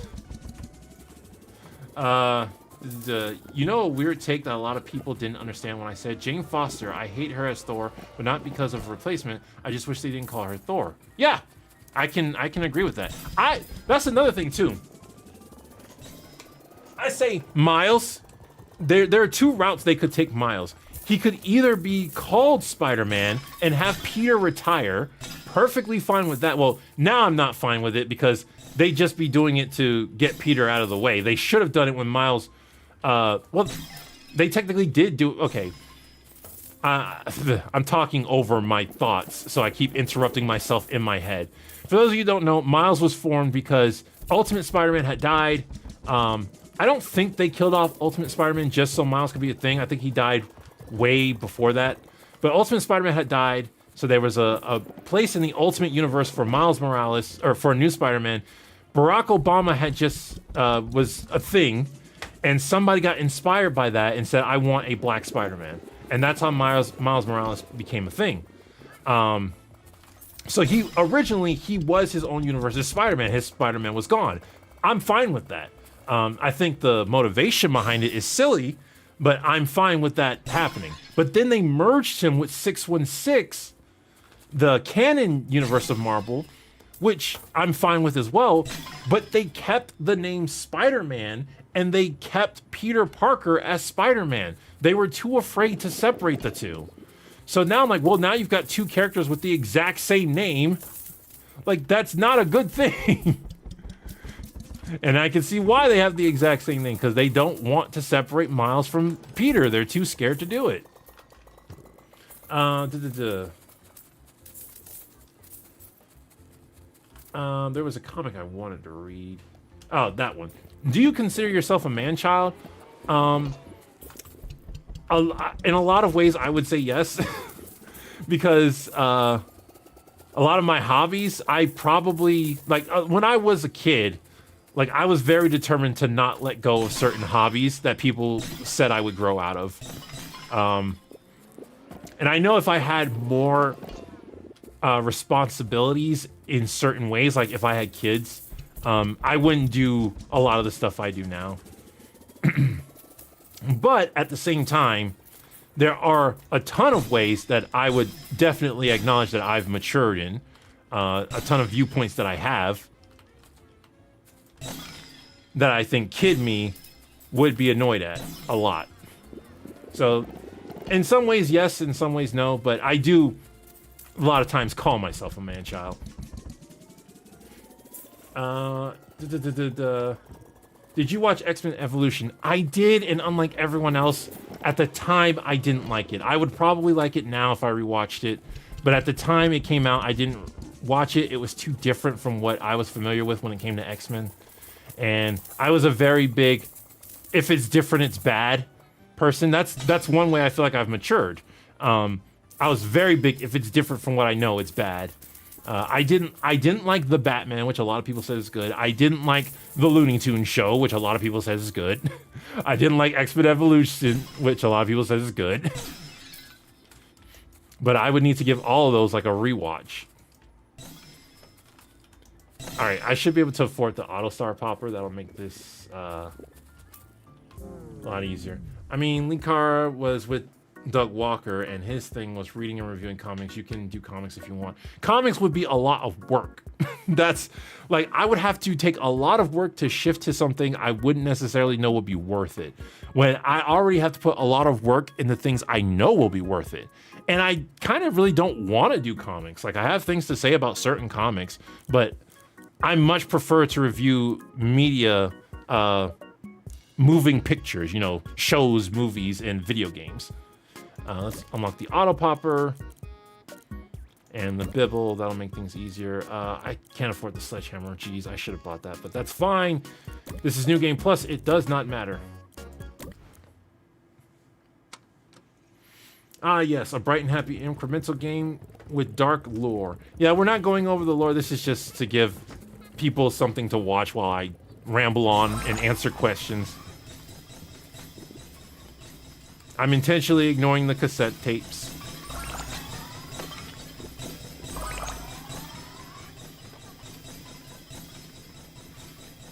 But I was just referencing him as someone who would be a good alternative if you definitely don't want to do a similar thing. Yeah, I would be fine with talking about comics, but making a video about comics, like, I can say at this moment in time, I am not inspired to do that. Mainly because of laziness. I'm just too lazy to do it. If you're looking for an interesting comic series and you like suspense horror, I would recommend Feral Stray Dogs and Beneath the Tree Where Nobody Sees. I'm not a huge fan of horror. Like, horror has to have a really good story attached to it for me to care about it. I'm into mascot horror because mascot horrors tend to have really interesting lore. It's the lore I'm attracted to in the mascot horror, not necessarily the horror element itself. Although, Poppy Playtime, the first Poppy Playtime, I think was such a brilliant execution in horror. The second chapter too, I think, was really well done, horror-wise. I haven't played the third chapter, but I've watched a lot of people play the third chapter. I would say not so much the third chapter. Like, there are good horror elements, but I think chapter 1 and 2 were just brilliantly done in terms of horror. Are you a FNAF fan? I call myself a FNAF fan, yes. I have barely played the games. I've played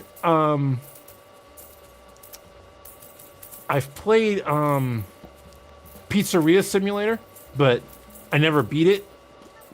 I just played it, and I have Ultimate Custom Night, but I've never really touched it. I might have played it once, but I've watched a lot of people play it. I was there when it first got big. I think that was how I found Markiplier. Because I tried to watch Tobuscus play it, because I was a big Tobuscus fan at the time. I tried to watch him play it, but he didn't play the game. So I looked up a streamer who played it, and I think that's how I found Markiplier. And then when I watched Game Theory's video on, the first Game Theory video on Five Nights at Freddy's, I was hooked. I was like, that is amazing. And people say now, I don't know if Scott ever confirmed or denied MatPat's first theory, but people say now that I've heard people say, I shouldn't say people, I've heard someone say, it was a YouTuber with a decent following, I heard him say that the theory at the time was ludicrous, and I'm like, no, it wasn't. Like, it seems ludicrous now because of how FNAF has played out, but at the time, so many details of MatPat's first video lined up with it being connected to a real-life murder. Like, I would argue that's why that video did so well, because it was a good theory. Who is your favorite animatronic? I actually know this one. My favorite animatronic is, wait, I used to know this one. No, that one's second place now. Oh, no. Okay, I remember having, for a long time, my favorite animatronic was Rockstar Chica. Because her personality just seemed very nice compared to the other rock stars. I know Freddy is a thing, but Freddy seemed like he was programmed to be nice. For lack of a better explanation, Chica just seemed like she was nice. But somebody had replaced Chica, but I can't remember who it was.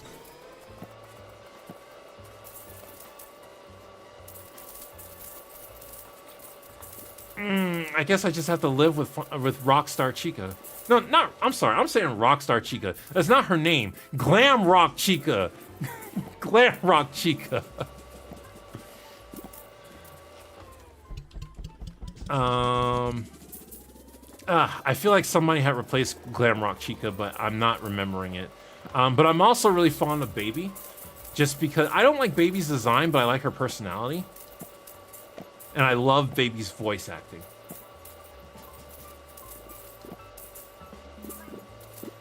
I find a lot of people give MatPat crap on principle. I would be lying if I said I've never given MatPat crap. Because MatPat, similar to Mr. Beast, but not nearly as egregious, MatPat can easily come across as canned. Because he's a theater kid, and a lot of times you can see that coming out. So, do a Berry Blitz. Let's get some more money going. But, I can't remember any super egregious thing that MatPat has ever done that he was, except for the time he asked fans to call a business, but he immediately got called out on that, and he immediately apologized for it. So I was like, not gonna hold that against him.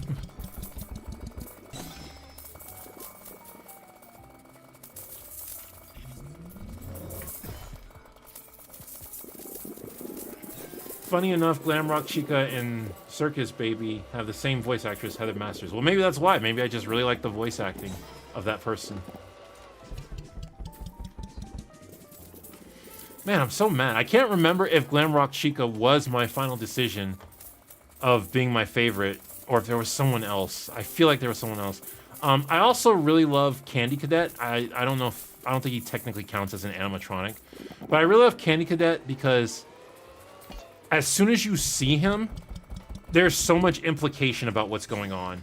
Because Candy Cadet existed in one specific location, and that was the Pizzeria Simulator location. So as soon as you see Candy Cadet, you're like, oh, we must be in that location.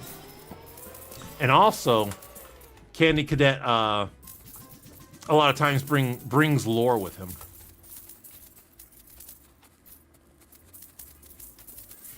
I'm so mad at myself. For a while, I was like, I know someday somebody's going to ask me my favorite animatronic, and I'm going to have that question ready.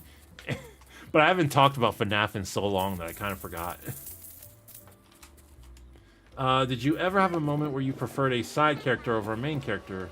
You're supposed to root for it. Example, I preferred Toph. I'm guessing you meant Toph or Aang. Toph's not a side character. Toph's a main character. But I guess you mean someone who's not the protagonist. In which case, yes, very much so.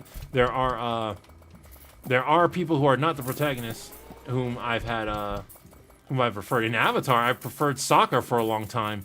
Sokka was my favorite character for a long time, and Zuko was my second favorite character. But then that switched up as I got older. Azula became my favorite character. I still think Azula has one of the best stories in Atla. It might be argued, because everybody points to Zuko and Atla. I might be willing to argue that Azula's story is better than Zuko's. I might be willing to argue that.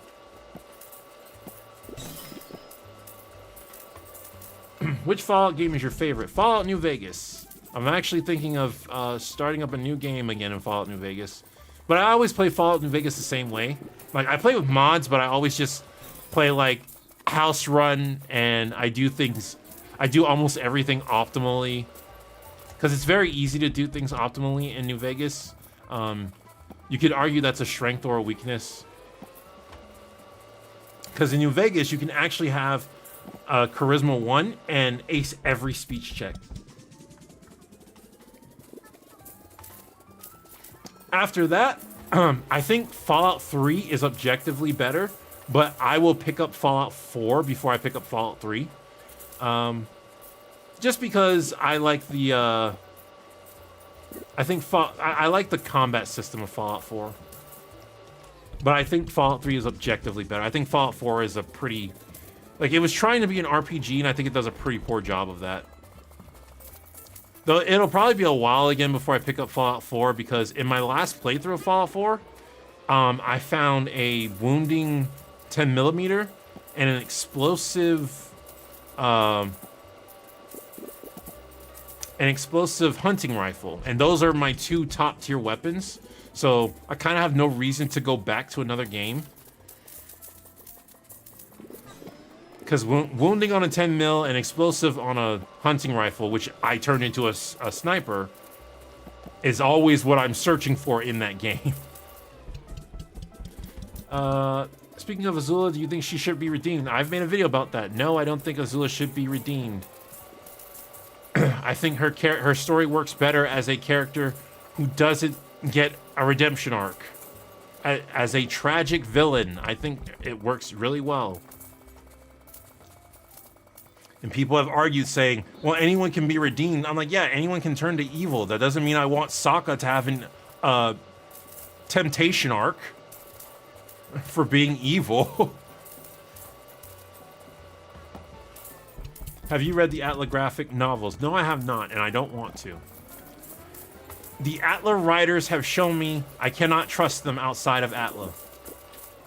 Everything outside of Atla has disappointed me. And by everything, I mean Korra. Legend of Korra really opened my eyes, because it showed me that you can have the same writers who do amazing stuff, and they cannot know what made their own work amazing. Of course, as many people have pointed out, there were some writers, specifically one guy, who did a lot of the heavy lifting for the original show and didn't come back for Korra. Does it not bother you that Fallout 4 kind of wants you to think since our lives? It feels as if the game wants you to think you'd be the villain otherwise. I mean, are you saying, does it bother me that the game makes up my mind for me? Because my stakes on life is that if it's sapient and sentient, then we should treat it like it's alive, which the synths are.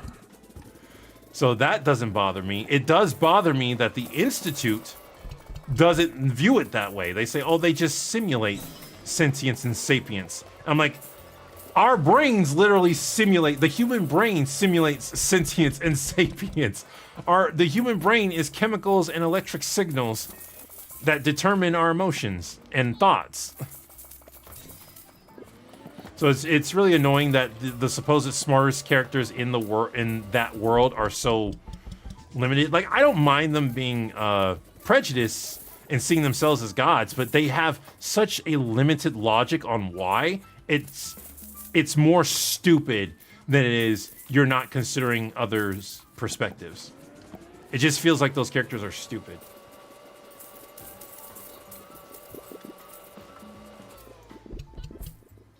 It was Aaron Ehas and his wife. Oh, let me drink some water. I have not been hydrating. I have all these waters in front of me, and I have not been hydrating.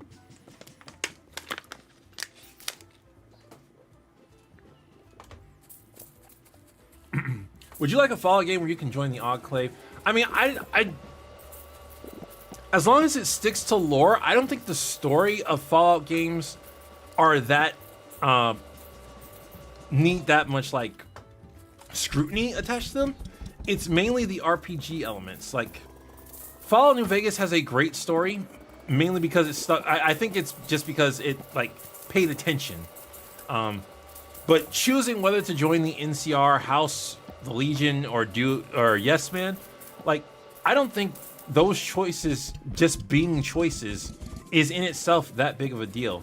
But I can see why people would think that, because in Fallout 3, it was join the Brotherhood, or join the Brotherhood and do something evil while you're in the Brotherhood. So it's mainly just that you have the choice that people want, that you have the choice to change the world, which is what most RPGs should strive for. I know there are exceptions like Kingdom Hearts. The thrill of that game is the choice of building your character. It's not choice in changing the story. The story's going to be the same every single time. But just choice in general, like how you build your character, how you affect the world, how you affect the story. That's what people who play RPGs want. And I try to explain that to people when they're DMing for the first time. It's like, there are players who prefer a linear game, but most people who seek out an RPG, they want their choices to matter. So try to build a game where your players' choices matter. They literally use meat 3D printers that use DNA to make the latest batch of synths. That's why they needed your son in the first place. Yes. The story in Fallout 4 sucks. I genuinely think it sucks. I think most things about Fallout 4 are bad. But I do think it has some good things in it that make it a fun game. Just a really bad RPG. Which New Vegas DLC did you like the most? Okay, I've never fully played Dead Money. I started playing Dead Money, but I never got through it because I always do the DLC last, and then by the time I get to Dead Money, I'm kind of bored because I'm so powerful and high level, and also Dead Money annoys me. And I've never played Lonesome Road because I always try to save Lonesome Road for last, and Dead Money is between me and Lonesome Road, so I never get through it. But I don't care for Honest Hearts. I do not like Honest Hearts. I think it's fine that it's in the game, but I don't like it. Old World Blues is one of the best DLCs. My goodness, Old World Blues is so good. The writing in Old World Blues is so good. The gameplay is so good. The storytelling is so good. So it's like, I don't have the best perspective on the New Vegas DLCs, But just as a DLC by itself, like Old World Blues is just really an amazing experience. Favorite New Vegas companion in general? That's a difficult one because I really like Boone, Cass, and Veronica. And it's hard for me to choose between those three. Eddie is also pretty high up there.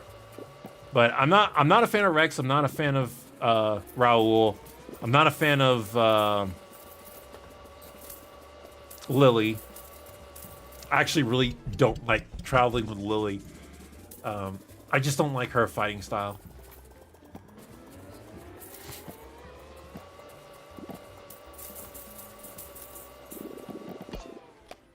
So I would say it would be either Boone, Cass, or Veronica. But I'm not 100% sure. My sinuses are starting to act up. I think it's because I'm talking a lot. That used to happen all the time while I was recording. It doesn't happen as much anymore, but my throat gets tired a lot when I record now. I typically have to record in sessions now. Like I do like a 45-minute session and then another 45-minute session. This is in my way. I'm having trouble seeing chat.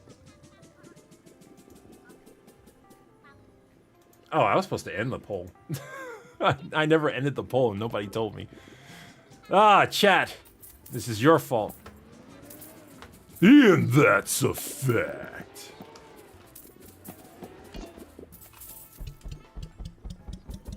Honest Hearts has Joshua and Graham at least.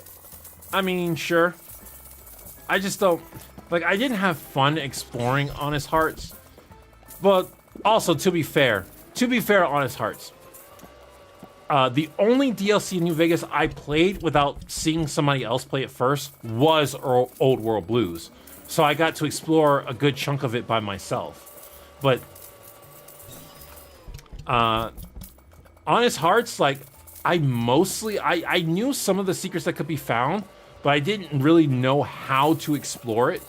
And I just didn't like exploring it.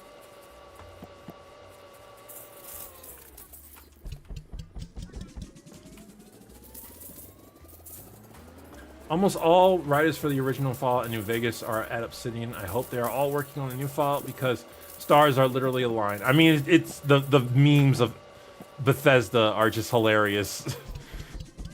Like how what's her face just got Todd Howard into gear. Okay, I think that's enough money for now. I think we can start a new day because I need to tear down these walls, and also it'll help to have a chainsaw. Alright, chainsaw and this. I can't get the last one. Anything over here? I could get berry chooser. Let me get the flower to bush. No, I can't get the berry chooser. I can get the trampoline though. Might as well get that. New berry buddy. This thing. And we don't need days. What are your thoughts on the BioShock series? I never played the BioShock series. Because when it came out when I was Strickler for things, and I saw this guy stab himself with needles in that game. I was like, I never want to play that ever. Like, it just made me very uncomfortable as a teenager. Alright, let's get a smoothie going.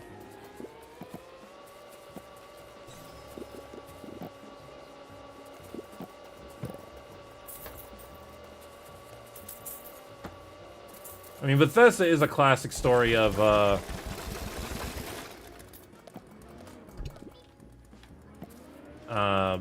what's the word I'm looking for? I want to say favoritism, but I don't think that's the right word. They've used up a lot of our, good grace with them. Because Skyrim has just been carrying them for years. Alright, let's knock down these walls.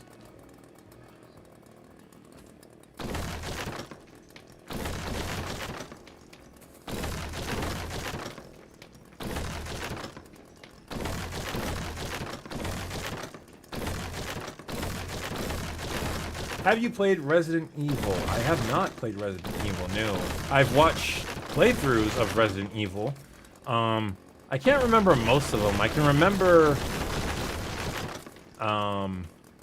Village, because I watched a lot of playthroughs of Village.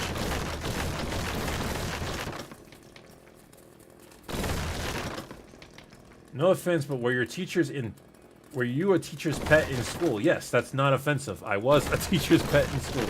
I consider myself, as an adult, I consider myself lawful good. Leaning towards good. But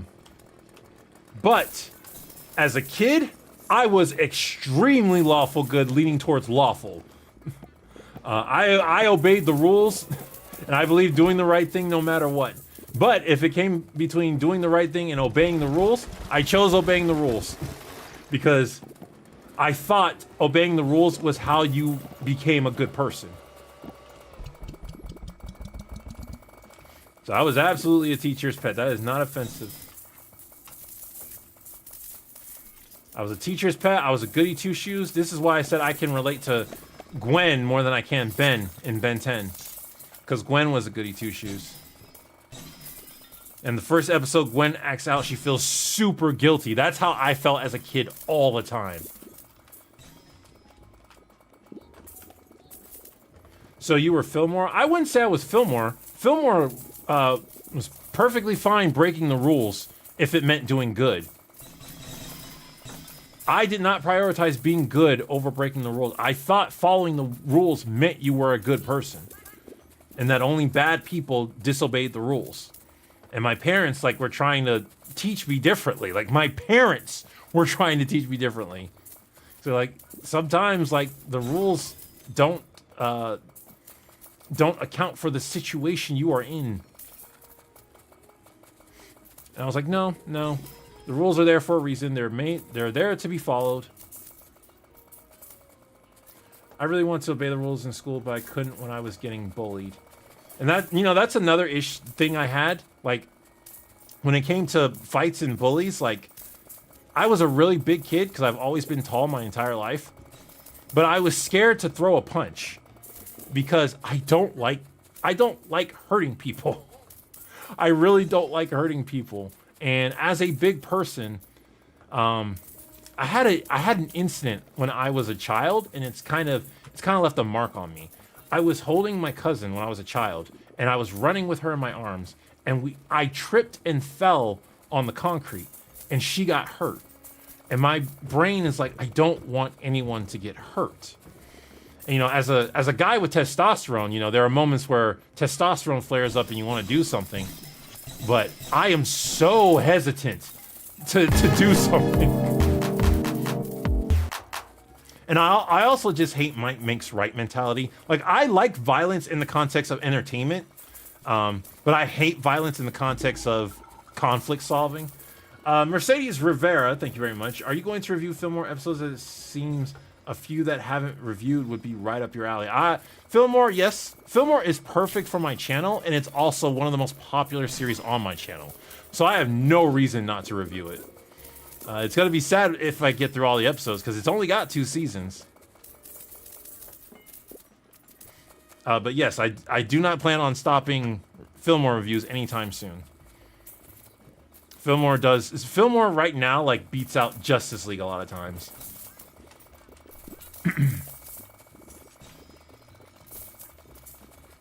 Shady was the Judge Dredd of his high school.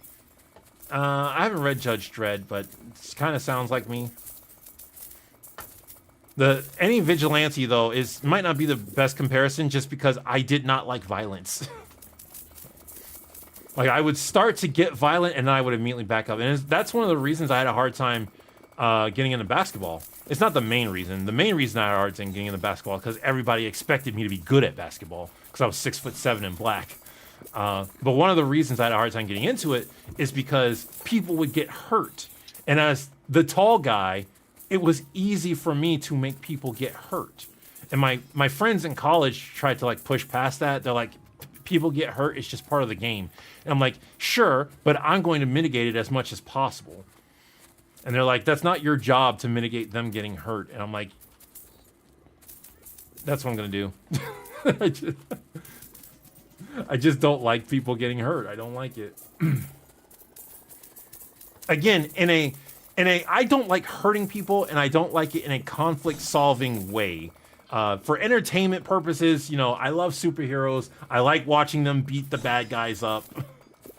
I don't like it in a might makes right kind of way. Trampoline, go here, please. Thank you. Here. Where's my chainsaw? In there. Thankfully, you never tried out for a hockey team then. Well, I couldn't skate when I was young anyway. Like, I wasn't the best skater. Every time I got onto a roller rink or something, an ice rink or any kind of rink, I had to relearn how to skate. But yes, I could not deal with hockey.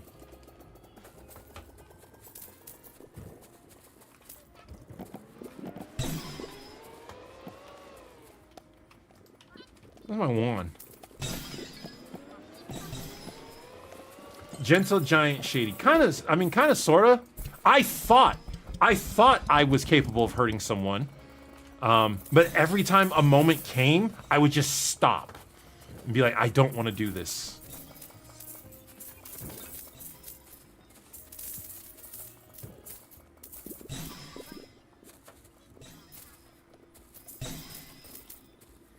Shady being the Superman of the court. I mean, kind of, sort of, yeah. Because, you know, a lot of heroes give Superman that same gripe. It's like, it's gonna happen. You gotta deal with it. He's like, no.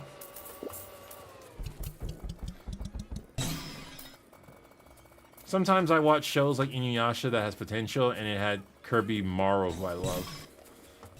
Unfamiliar with Kirby Morrow. Well, I've seen Inuyasha, so I would probably recognize him if I heard it.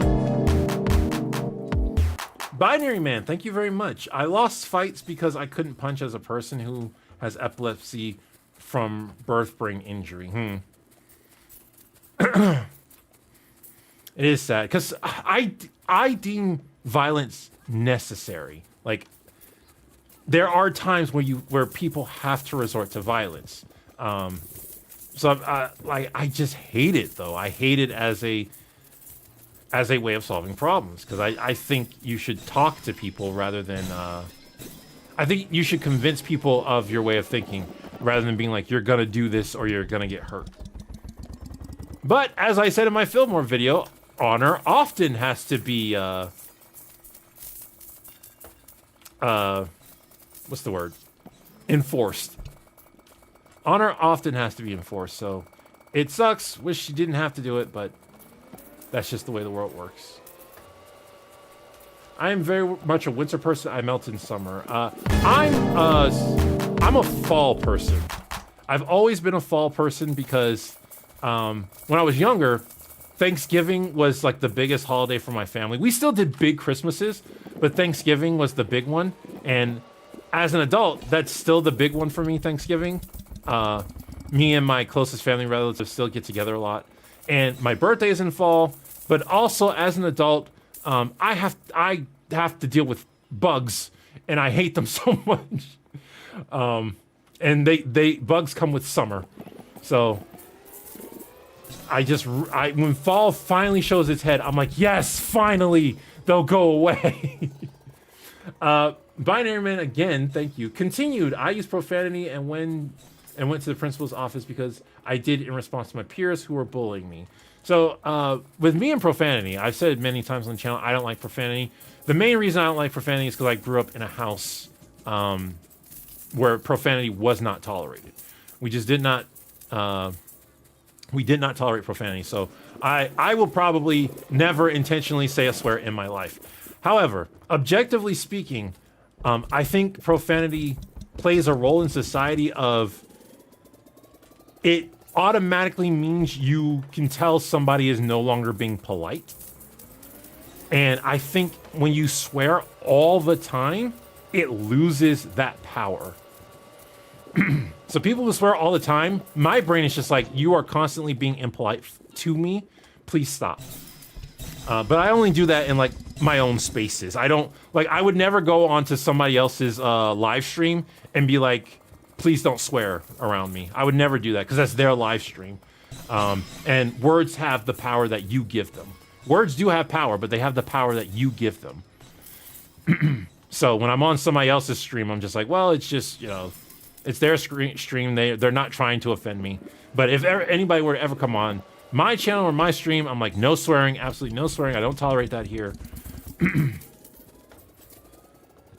I'm a Florida person, melt in summer, freeze in winter. I grew up in Florida. And I can't, I can't deal with their summers anymore.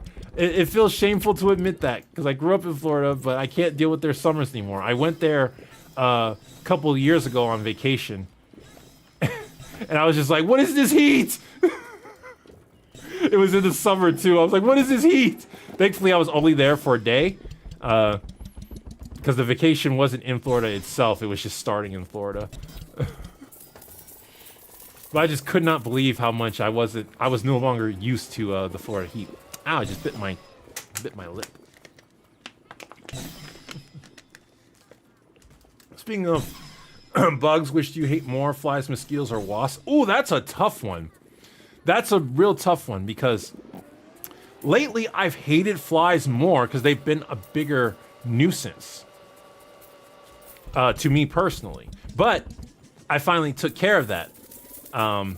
There was something going on with this building that I'm in, and it's been taken care of. So flies aren't that big of a nuisance for me anymore. I have always hated wasps, and I've always hated mosquitoes. I think I have a bigger hatred for wasps than mosquitoes. My dad was allergic to wasps, so he instilled a prejudice to wasps in me. And I just have both a visceral fear and hatred whenever I see a wasp. There is both fear and hatred. I need a smoothie. I have not been doing smoothies.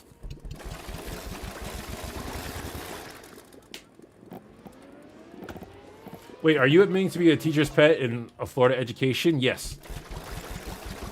I am conservative. I have made that very clear throughout my videos.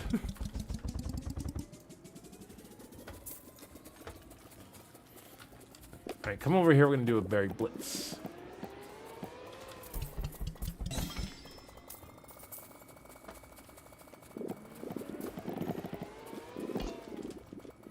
Being allergic to bugs is a scary thought, especially since some of them are really small. Yes, yes it is. Alright, berry blitz, go!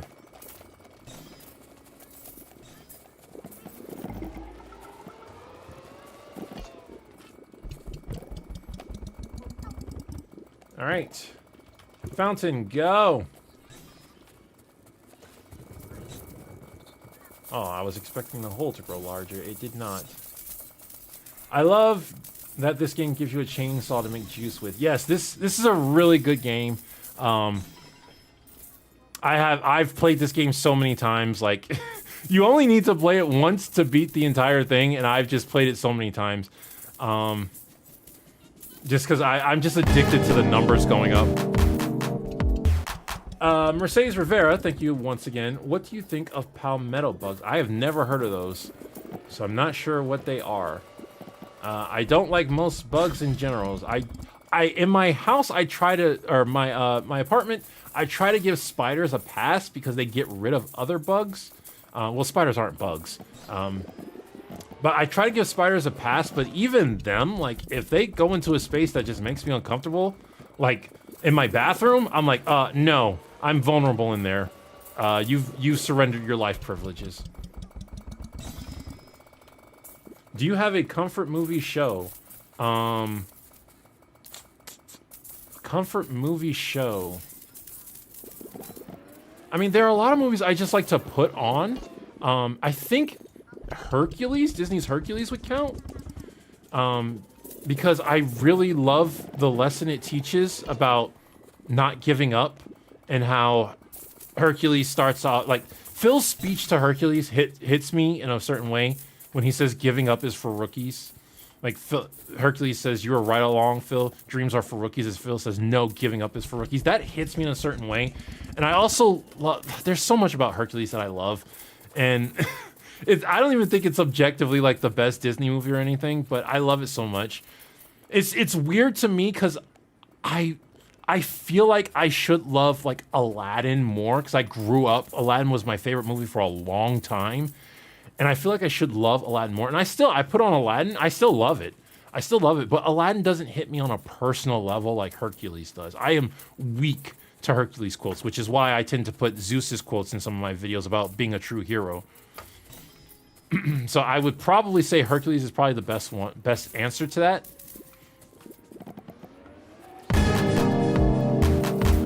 Mercedes Rivera, I would call them Florida cockroaches. I hate cockroaches. I very much hate cockroaches. I have a personal reason for hating cockroaches that I don't want to get into. But Florida cockroaches, I would say yes. Even if I don't know exactly what they are, I would say yes.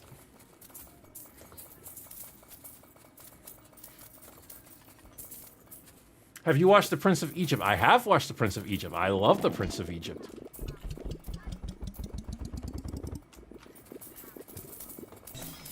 Prince of Egypt is a masterpiece.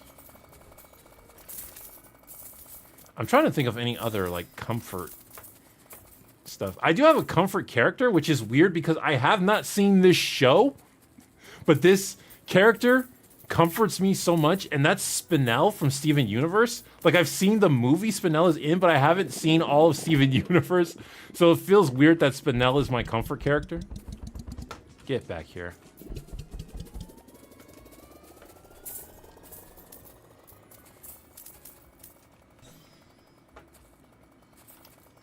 Is there a show that I watch just to feel better? I'm not thinking of one. I'm blanking. I'm gonna go to 1 mil and then I'm gonna start the deal. Gnorm Match, thank you very much for the 10 bucks. Hey Shady, would you ever review plots of Scrap series, for example, Kingdom Hearts? Almost had a TV series and there is a Scrap pilot. Is there one you have considered to do? Keep up the hard work. Scrapped? Not really, because I would have to go out of my way to find it, watch it, and then I don't really get much reviews for it. There's a part of my brain that constantly thinks, well, once I get big enough, then I'll do this. Which it feels like I'm doing a disservice by thinking that way. Because, like, once upon a time, I would have done whatever I wanted. But because there's, like, an expectation, and I believe in pleasing your audience, like, they're the... You need to... It's fine to try and bring in new people, but you shouldn't sacrifice the old people for new people, unless you just blatantly want a different audience. So I try not to, like, isolate my old audience in exchange for a new one. But, at the same time, that pushes me to being afraid of trying new things. Do you think Hades could free himself from the River of Souls? Should he be forgiven by the other gods after this punishment? I think it's possible, but I don't think the movie wants you to go that far into it, so I don't think it's necessary to go that far into it. I think it's just fine because it's a kid's movie. You're supposed to think, oh, the villain has been defeated, and you know, the credits even ends with him saying he's stuck down there. So I would say it's more peaceful to just think he's never getting out. Because you're not supposed to think past happily ever after in those types of movies. But if you want me to be nitpicky about it, then yes, I think Hades could get out. Eventually. Especially if the other gods forgave him, because they could just go and get him.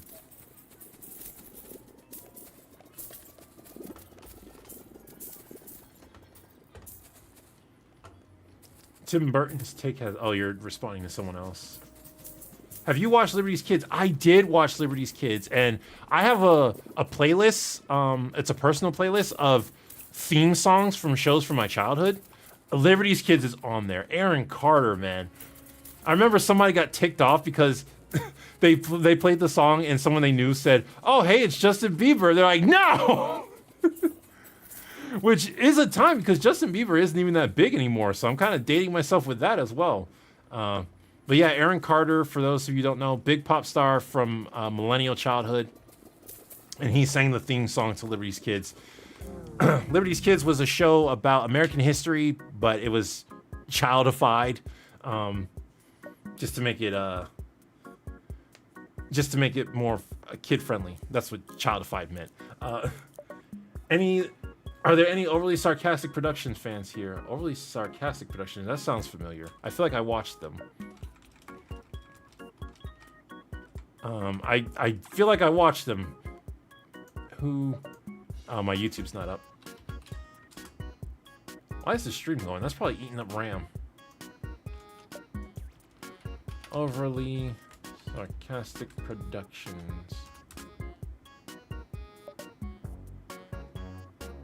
No, I don't watch them. I think I used to watch them, but I don't recognize them. I think my brain was thinking of Oversimplified. Mercedes Rivera, thank you very much again. Shady, are you ever going to review the PBS cartoon show Liberty's Kids? I would need way more requests to review Liberty's Kids. Because I don't really see the point of doing it now.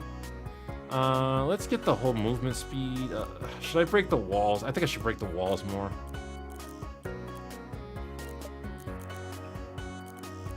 Actually, you know what I need more right now? I need more money. The money thing is going too slow, so let's just get the money up to go faster. Golden Berry Chance. Hold movement speed. That's not money-wise, but Berry Blitz. Golden Berry Multiplier. Okay, and I think that's good.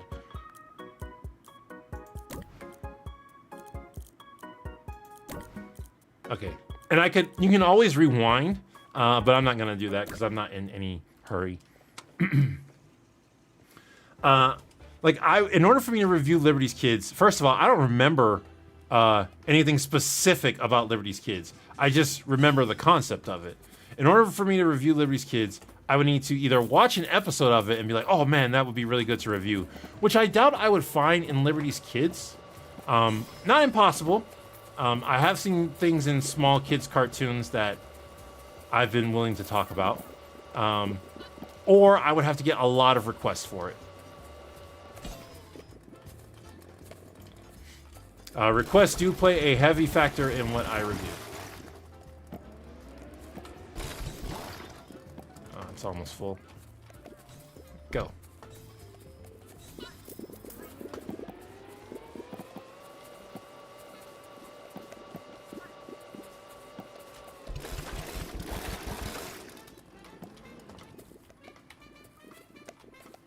Go. All right, let's upgrade some people so we can get some more money. We got to have money.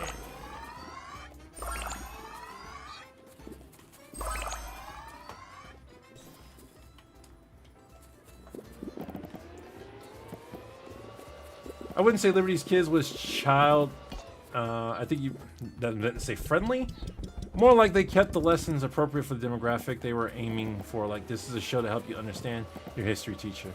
I could have misspoke when I said that, because like I said, I don't remember too many of the specifics of Liberty's Kids.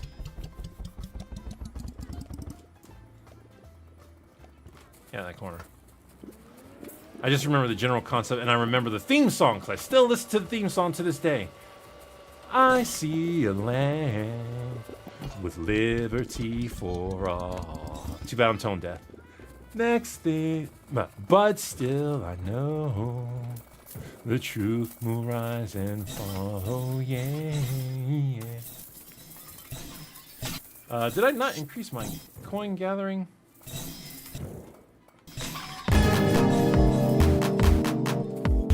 Mercedes Rivera, thank you once again. You didn't post a message. Just donated that time. Message retracted. Oh, okay. Oh. Too embarrassing to say. Oh, okay. Have you seen the Cramp Twins? I have seen the Cramp Twins. I never liked the Cramp Twins. I don't remember what it's. I don't remember anything about it. I just remember I did not like it. Maybe it was just the art style I didn't like. Why is this? How did this gnome survive?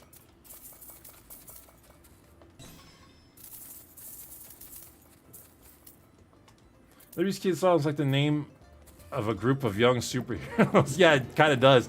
Like Captain America's sidekicks.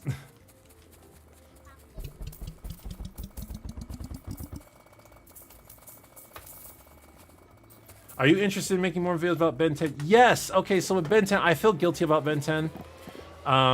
Because there's no reason I can't talk about the original series more. I mean, the first Ben 10 video didn't get like the best views, but it did fine. Like, it wasn't bad or anything. But the thing was, I got excited for getting the entire Ben 10 collection, and then people told me that wasn't a good collection to have. So I returned it, and my brain has kind of been like, okay, I'm not going to talk about Ben 10 until I get a better version of this, which I shouldn't. That's not the mentality I should have.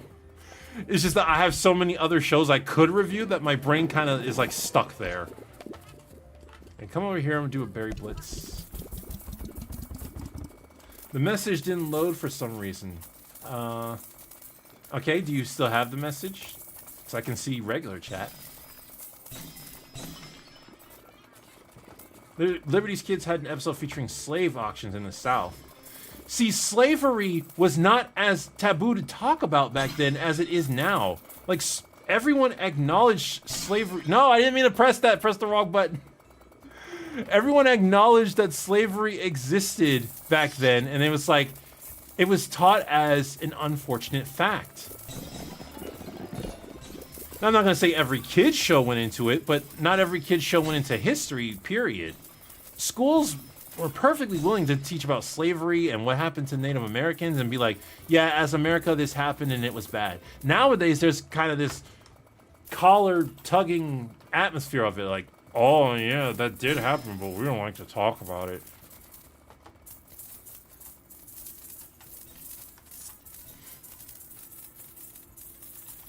I remember visiting an old slave plantation, and somebody was talking about the history of it, and the person next to me was like, why did they say that? They didn't have to say that. I'm like, it's history. They're just talking about what it used to be. It's not still a slave plantation.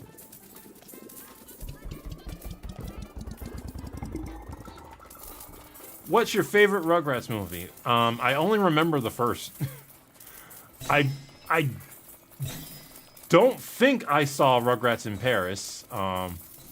And I did see Rugrats Goes Wild with the Wild Thornberries. I saw that, but I don't remember much about it. But I do remember not really liking it because Nigel was a baby the whole time, and I was like, no, this should be like regular Nigel. Also, Kimmy and Chucky's mom said like I should have never left Japan or something like that. I was like, and that was really shocking to me and my siblings when she said that. Like, we took it as her saying she should have never gotten married, but maybe she didn't mean it like that. Do you like to read fiction? If so, what are some books that you like? No, not a big reader. I used to be a big reader when I was a kid. Then my attention span got shot, and I tried to get back into books. I even went to the library recently, but I constantly feel like I could be doing something for YouTube, including watching YouTube videos, because I'm addicted to watching YouTube videos, and watching YouTube videos helps with me making YouTube videos, because it just when I'm writing scripts, like a lot of things come to me naturally because I watch a lot of YouTube. So whenever I'm doing something that's not YouTube related, a lot of times in the back of my mind, I'm like, I could be doing something YouTube related.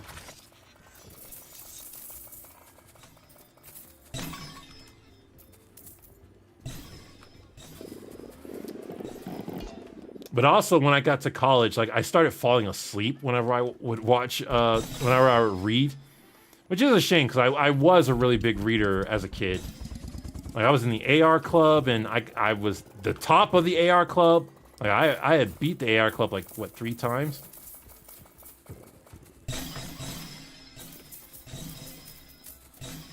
Have you played Hulk Ultimate Destruction? I have not. Is that a recent game? I'm not too savvy on recent games. I keep saying I'm going to get back into them, and then I keep failing to do so.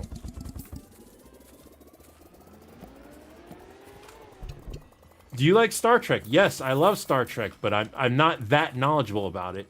I watched Next Gen is my fave, but I'm told Deep Space Nine is better. And I've seen a lot of Voyager. I like Voyager. I prefer Next Gen, but I still like Voyager.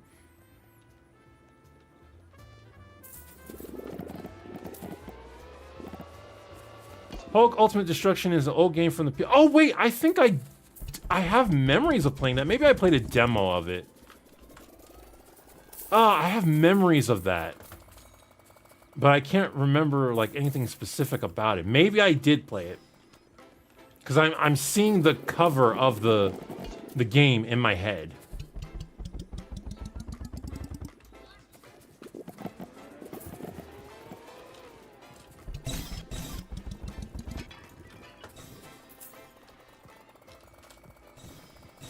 I love Next Gen and Enterprise. Oh, you love Enterprise. I don't... Like, Enterprise wasn't hated to my knowledge, but I don't normally hear people say, like, they love it. In the same way they say, like, they love Next Gen or Deep Space Nine. Do you think Hulk should be a dumb brute or share Banner's intellect? I think Hulk should have his own mind. It can be a dumb brute, but I prefer it when he just acknowledges that he's a monster. Earth's Mightiest Heroes had a great Hulk. My favorite Hulk is Hulk from Planet Hulk. Where he's not dumb, but he's a monster. And if you get him angry, he will... he won't go mad, but, like... It'll seem like there's no longer a person in there. It just seems that way because he's so powerful.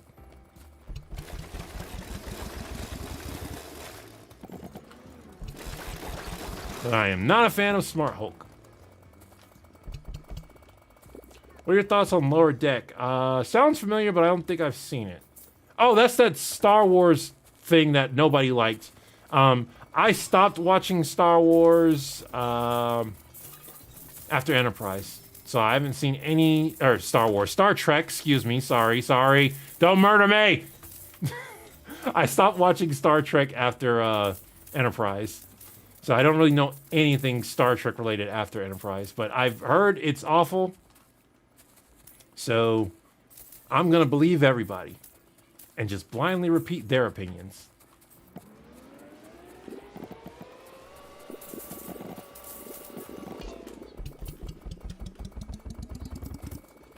Alright, I should be able to break these walls with the chainsaw, right? I got the last chainsaw upgrade.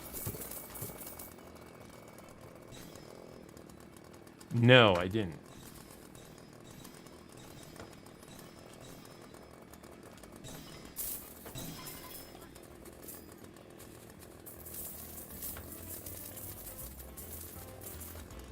Think you might be interested in doing reviews of lesser-known Hanna-Barbera cartoons we grew up with. Funky Phantom, Wacky Races, Penelope Pitstop.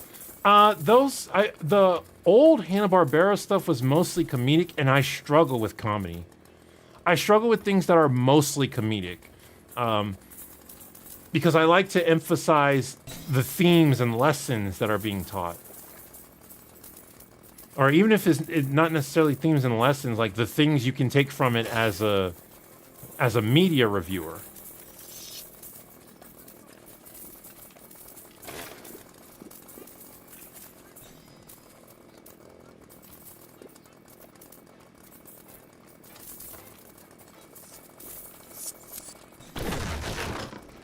That was... Oh, it broke the wall on the other side. I was like, what was that?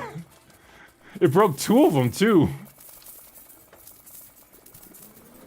I like both Star Trek and Star Wars, except for the Disney bundle. I mean, you're allowed to like both. It's just confusing both. It's like, how can you possibly do that? Confusing one for the other. It's like, they are very different. I've heard a lot of people say, and some of my D&D geeks didn't believe me when I say this, but Star Wars is more fantasy than it is sci-fi, whereas Star Trek is the sci-fi show. Or rather, Star Trek after Next Gen. Like, Next Gen and beyond is the sci-fi show. Because Star Wars has more relation with fantasy elements than it does sci-fi elements. I like all Star Wars except Andor and Acolyte. Ahsoka tolerated for David Tennant. I'm not a big Star Wars guy. I watched the original and I watched the prequels. And I tried to watch Clone Wars, but I just got lazy with it. But what I saw what they were doing with the new movies, when the new movies came out, I didn't really have money to like watch movies or buy movies, so I didn't seek out Star Wars. And then I saw the reviews and I'm like, well, this doesn't seem like anything I'd be interested in. And then the second one was getting a lot of negative reviews. And I'm like, well, I'm glad I skipped out on it because I don't like giving these types of creators my business. All right, let's break these walls. Golden Berry multiplier. Vacuum capacity.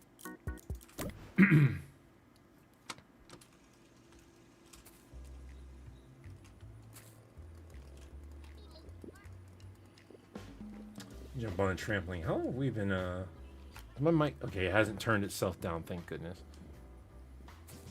How long have we been streaming? 2.5 hours.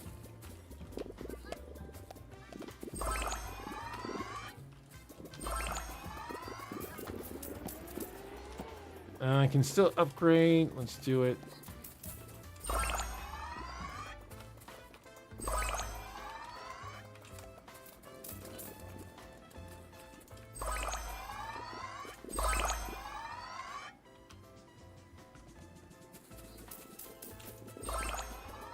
What did you think of? When did you think Gun Superman? What did you think of Gun Superman?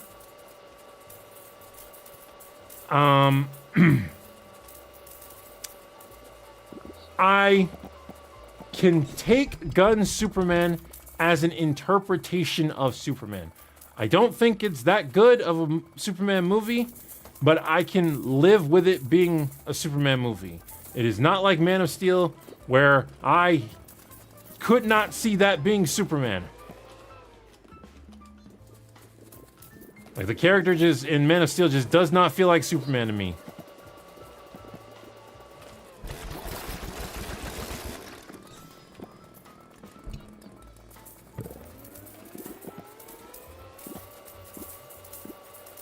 Yo, I didn't know you streamed. That's because I don't typically stream. I only recently started streaming, and I still do it, like, pretty rarely. And honestly, this stream is happening because I took a break, and I didn't get any work done this week. And I always feel guilty when I go too long without content, so I was like, okay, I'll stream. Give him some content. I also feel like it's going to negatively affect the channel if I go too long without content, which is what usually happens, but sometimes me taking a break actually like allows new people to come in and see stuff. It's pretty interesting how that happens sometimes.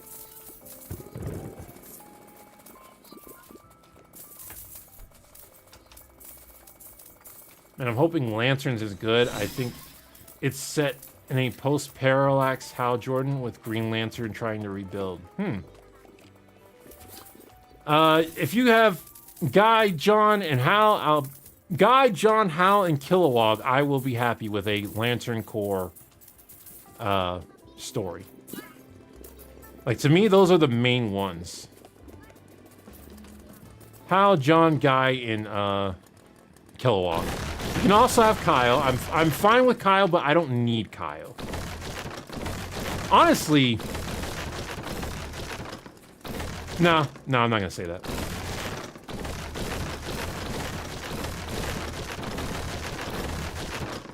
And if it's called Lanterns, like, it feels like it's gonna incorporate the other colors.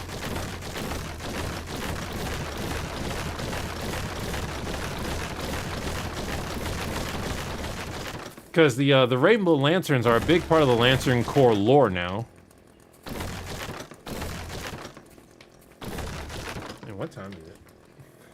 I'm getting lost at losing track of time. I gotta make sure. Okay.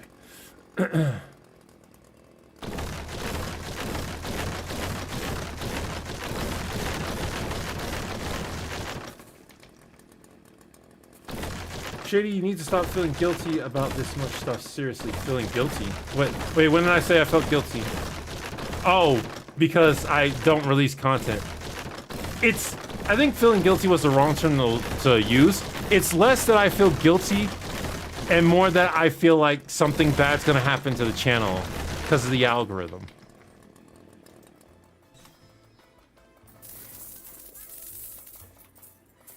there is guilt because it's like this is a dream job, and it often feels like I take advantage of it because I feel like I don't work as hard as the average person. And that's because if I put too much strain on myself, my videos don't come out as good. So a lot of times I take it easy. And one of the big reasons I chose the job as a YouTuber is because I wanted to be able to take it easy whenever I wanted. I hated that bosses would tell me when I was being productive. I was like, I used to think all the time, like, I'm a productive person. I can decide when is a good time to get work done. I just need an opportunity, a job to have that kind of opportunity. And then I got one as a YouTuber. But I still kind of feel guilty because it's like, there are days where I could be doing some work and I choose to, like, step away from doing work. Because like I said, if I put too much strain on it, it doesn't come out. Or I'll sit down and I'll write a script, and I'll write a script for 10 minutes and then get writer's block. And I'm like, okay, well, this script sucks. Let me start over. So that's where the guilt comes from. But it's less guilt and more of, as a person who's, this is a job, I should be doing my job. So I gotta do something that makes me feel like I'm doing my job. Yo, dude, don't stress yourself out. That can easily cause burnout. Yeah, I don't think I'm stressed out at all. I don't think my issue is stress, because I firmly follow a thing of resting when you feel tired. My dad instilled that in me growing up. Like, when you feel tired, rest. That's the best for you. Because he actually didn't go by that mentality, and it cost him a lot. So he tried to instill that in me and my siblings, that whenever you feel tired, rest. Like, I would come home and I would start on my homework immediately, and he'd be like, no, take a 15-minute break, eat a snack, and then you can start your homework.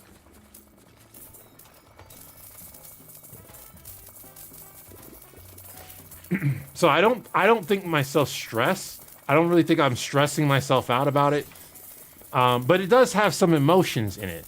Because just like, I never want to be ungrateful for this life that I have. Because this is exactly the kind of life I wanted when I was in college. I shot for it. Because I was like, before college, I wanted a 9-to-5. I dreamed of a typical desk job 9-to-5. And then when I got to college and I saw just how much stuff there was to do in the world, I was like, a 9-to-5 is going to leave me with no time to do anything. I need a job that's not going to rely on the 9-to-5 so I can do stuff. And then I saw YouTube. I was like, oh, that's perfect. Let me try to do that. And so I'm so thankful now, because now I hate 9-to-5s. You know, I don't want to talk down 9-to-5s, because stable incomes, there are some people who love that, and that's the kind of life they want to lead. I think it's great that we have 9-to-5. I just don't want to be in the system. I hate the 9-to-5 system for myself. So I try to be thankful with the life I have. But then I have days where I'm just sitting around doing nothing, and my brain is like, you could be doing something. You could be working on your script. But it never truly gets to me, because I'm like, you know, I'm like, listen, I know for a fact, my best scripts come when I'm not forcing them. I know that for a fact, which is why I don't force my scripts. I at least do the best to not force my stuff. But it doesn't stop me from having those emotions.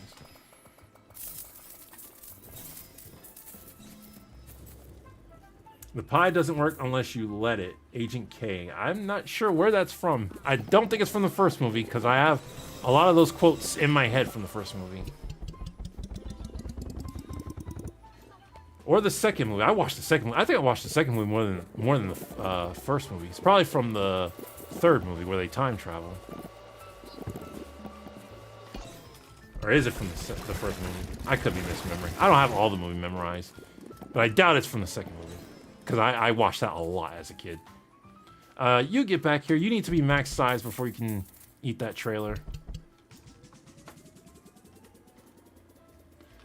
My best writing comes when I'm sleeping. My best writing actually comes when I'm eating junk food. Which is one of the reasons, like, my writing takes a long time now, because I'm on a diet. And the day I eat junk food is the day I take off from writing. Like, that's the day I relax. So... I'm in my 30s, can't just binge junk food like I used to.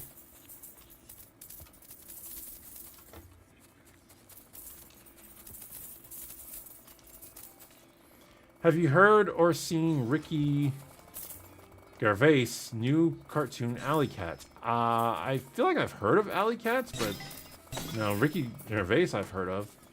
I think Men in Black 3 is the best Men in Black movie. I've seen people say that. I didn't feel that way when I saw it. I mean, I had the most fun with Men in Black 2, but I think it does have its problems. Specifically with ruining the ending of the first Men in Black. I don't like it when movies do that. But I grew to not like when movies do that. As a kid, I was perfectly fine with that. What about eating your favorite food? Well, my favorite food is junk food. So, and I don't eat my favorite food a lot nowadays. My favorite food is chicken wings. I don't eat a lot of that because it's very unhealthy. Once I'm at a decent BMI, I can eat more. I still can't go back to just binge eating junk food, but I can eat more. And I finally started losing weight again.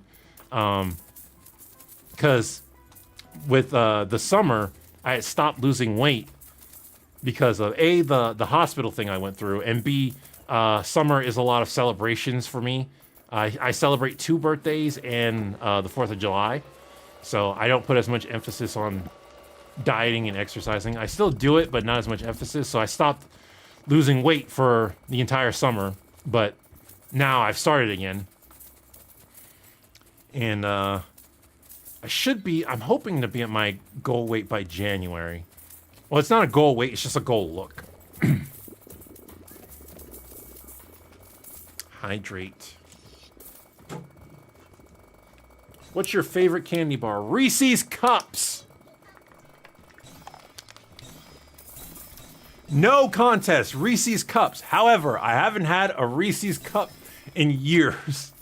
Because, like, I set certain restrictions on myself when I noticed they're just not at all helping. One of the first restrictions I set for myself was no soda. I haven't had soda in the longest of time. Because I told myself, like, until you are a healthy size, you are not allowed to touch soda. Not even on cheat days. And then eventually Reese's Cups joint that. Chicken wings I am less stressed about. I can eat chicken wings on special occasion, but I really stay away from them. Even on my cheat days, I tend to stay away from chicken wings.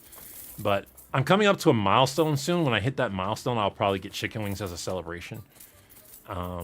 Those are and the other one that I haven't touched in years is Chick-fil-A. Just Chick-fil-A in general. Because I absolutely love Chick-fil-A. And I was like, I would go there and I would just get a bunch of nuggets and sandwiches and just, increase my BMI so much. And then eventually I was like, you know what? Since you can't handle this, like, no more Chick-fil-A.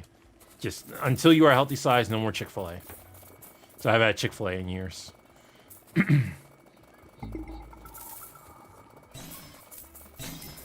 So Chick-fil-A, Reese's Peanut Butter Cups, and soda. Those are the big 3 no-nos I haven't had in years. You can make homemade Reese's peanut. Yeah, I don't think it's gonna be way better because I'm addicted to Reese's flavor specifically. So even if something is better, it won't be the flavor I'm addicted to. Well, I might not be addicted anymore because I haven't had it in years. But one thing I cannot eat, even on my cheat days, is Oreos. It's not because I don't want, I'm restricting myself, like, oh, you're too addicted to them. No, it's because Oreos are the one thing that I have found that I cannot easily work off, excuse me. Like, I eat on my cheat days and then I burn that fat that I gained over the week and I still lose weight. The last time I ate Oreos, I gained 15 pounds and it stayed on for 3 weeks. Like, it was permanent weight gain. I was like, okay, well, just not doing that. I had lost like 2 or 3 weeks of work doing that. Or 15 pounds, it was probably longer, more than 2 or 3 weeks, but it took a long time to get back up. It took like 3 weeks to get back up, so. What's your favorite thing to eat on your cheat day? On my cheat day, let's see. On my cheat day, I typically go to the movies. It used to. No, I'm not gonna say that. I typically get things at the movie, but those aren't my favorite things to eat. My favorite thing to eat on cheat day is probably pizza. Little Caesars pizza. I love Little Caesars pizza specifically. Like, pizza is fine, but Little Caesars for me hits differently. Which I don't like their wings that much, but I love their pizza. Like I get a pepperoni pizza from Little Caesars, and then I get my own Parmesan cheese and put it on top. I think you can ask them to put Parmesan cheese, but I have Parmesan cheese, so I can just do it myself. Like dried Parmesan cheese, not shredded.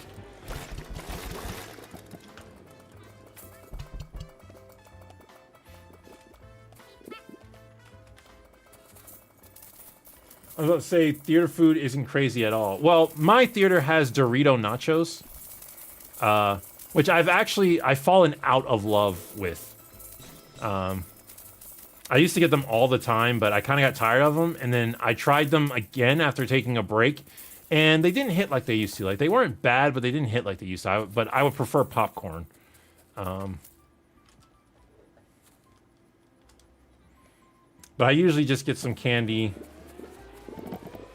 and a thing of popcorn. I never get soda though. I always get water, which is a complete steal from a theater. They upcharge you for water so badly. But I don't want like sugary drinks. I stay away from sugary drinks. Even like fruit punch, I typically stay away from.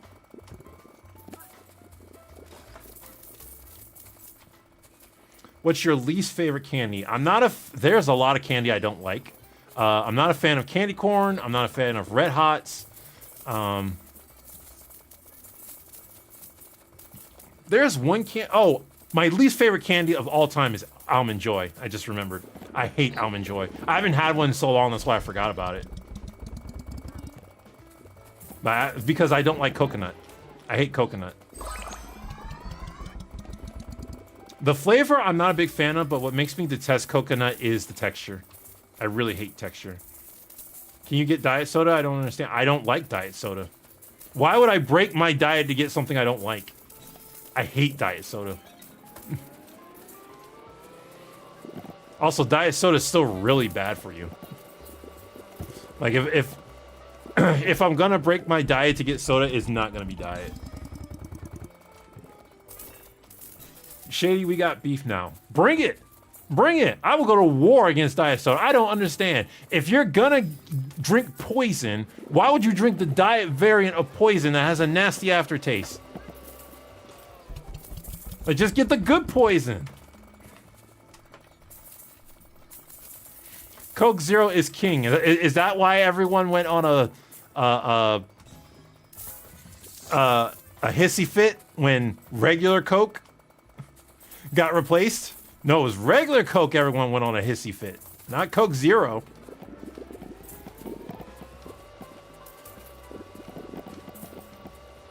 I actually don't know if Coke Zero is good or not.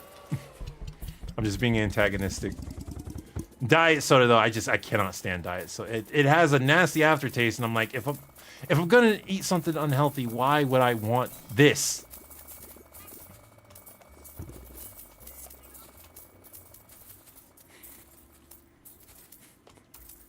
Get the good poison sheet.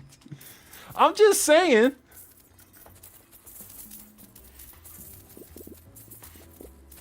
Like, why not? It's all poison anyway.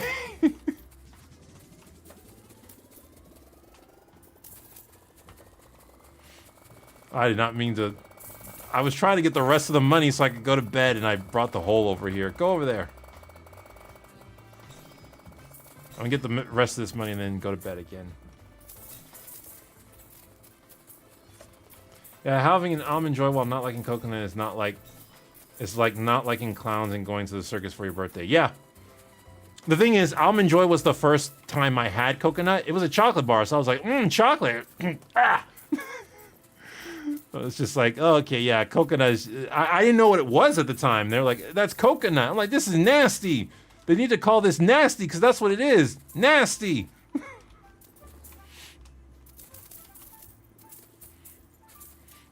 But yeah, the coconut flavor, like, I've never been a huge fan of it, but it's really the texture. And Almond Joy embraces coconut texture like crazy. All right, Tez, have a good sleep. Coke Zero hits hard on a hot summer day. I mean, any cold drink hits hard on a hot summer day.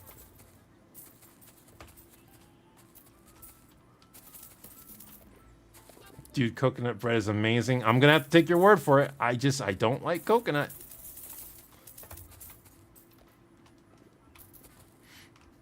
I mean, if you disagree with me on tastes, don't feel bad. I have the taste buds of a 10-year-old. And a lot of my taste buds gets my black card removed. Like, I'm not a big fan of sweet potatoes. And my sweet potato pie-loving family is like, why? I'm also not a fan of banana pudding. However, I recently had banana pudding from a specific restaurant, and it was really good. And I was like, I don't like banana pudding. Are my taste buds changing, or is it just this particular banana pudding that I like? Which does sometimes happen. Like, I remember I thought I was obsessed with honey mustard, and it turned out I was just obsessed with one specific honey mustard from McDonald's. And I went and tried another honey mustard, and I'm like, this is nasty. And I don't think I've ever liked honey mustard since. Shady, do you like grape soda? I mean, I like soda. I like regular soda in general, with the exception of root beer. But grape's like not my favorite in anything. I know it's like a typical black thing to love grape soda, which I like it, but you know, I would prefer a Coke. I would prefer a Coke or a Mountain Dew. I love Coke. I love Pepsi. I love Coke, Pepsi, and Mountain Dew, but which I prefer depends on the container. Like, just in a cup, I would prefer a Coke. In a can, I would prefer either a Mountain Dew or a Pepsi.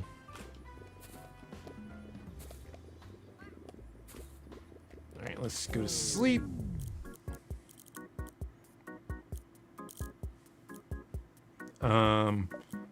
Let's see here. I guess the juice multiplier, that'll get me more fruit in general. I could get another berry buddy, but I could also get the tree. The tree is better than a berry buddy. More juice multiplier, more berry blitz, golden berry multiplier. I could get the berry chooser still, might as well get that. Vacuum capacity, berry fountain, this. Okay. What's this? Oh, increased daylight. Don't need that. Oh, my lips are getting chapped because my entire system is getting dry because I'm not drinking water.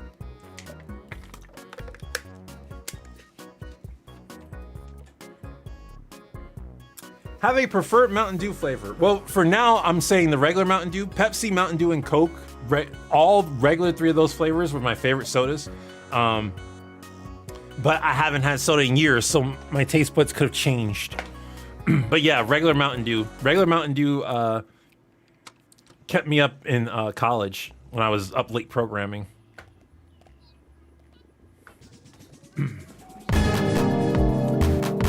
Binary Man, thank you very much. I have no sense of smell since my birth, so I don't have good taste. It has to be spicy for me to know it's not bland. Oh, that I could not imagine.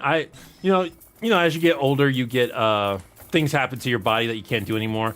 One of the things I'm scared of is that I won't be able to enjoy food like I used to, because I love getting hungry and then eating a meal that just tastes really good. That is such a euphoric feeling for me.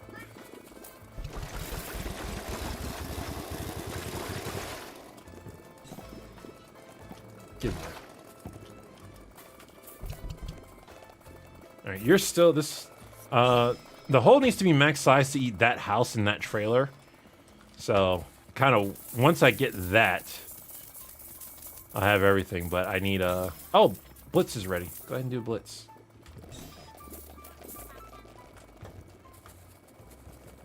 If you're getting root beer, you have to get the right brand. A&W isn't the best unless you get a root beer float barge in 1990. Well, I've never had a root beer that I've enjoyed.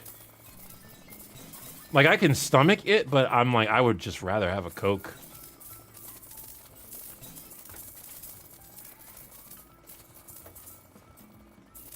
Do you like Code Red Mountain Dew? I used to drink Code Red, but I haven't had it since I was a teenager. I stopped drinking soda like, I want to say 3-4 years ago. But Coke Red, yeah, I haven't drank since I was a teenager. Or Coke, Mountain Dew Red.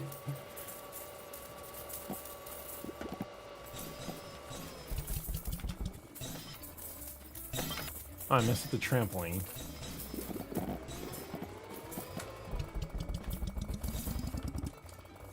By the way, this right here feels really weird with all this open space because these... You can do rewind, which makes these guys multiply faster. They're going so slow. Usually I don't get to all the walls being open with them going this slow. Usually I've rewound like 3 times by now. Are you max size yet, Hole? Yes, you are max size. Okay. Now I can just worry about eating things.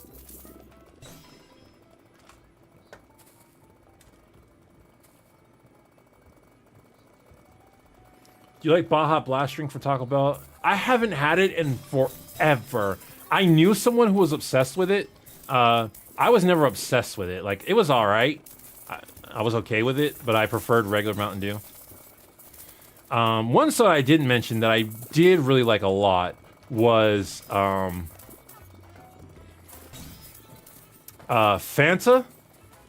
Fanta had like this sour lime and this blue raspberry flavor, and it tasted like you were drinking a Jolly Rancher. That was really good.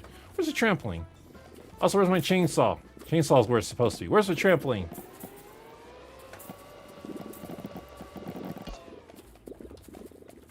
I might restart the day just so I can find the trampoline.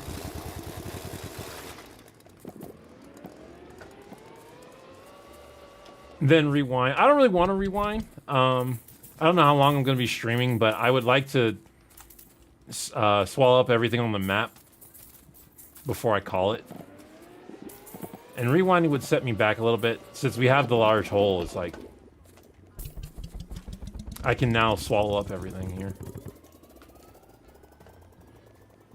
Personal question, are you religious? I don't like to go too deep into my religion. But I also don't want to deceive anybody because I know there are some people who would follow me just because of my religion. So I always give the same answer when it comes to religious questions, which is that I grew up Christian. The short answer to I'm on a religious journey myself. The short answer is that I am Christian, but it might be more accurate to say I'm agnostic. But it's a complicated process that I just don't like talking about because I don't, as a public figure, I don't want to lead anybody astray. I don't want to lead anybody towards my way of thinking when I myself am still on a journey. So, but the term religious, I think, is like somebody who's heavily involved in like religious stuff, and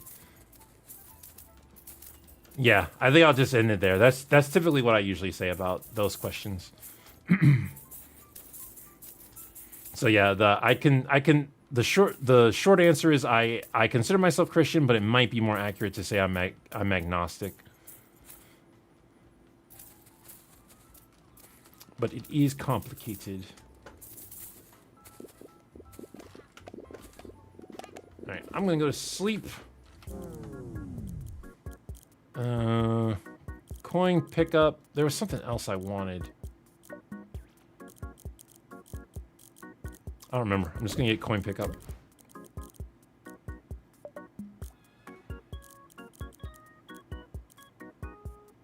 Oh, I just did this so I could reset the trampoline. That's what that was for.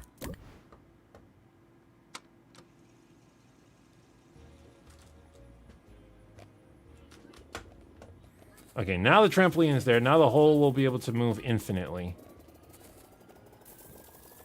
Do you like rap music? I like the rap genre fine. The popular rap music I listen to is from the old days. Like, I listen to classic Will Smith.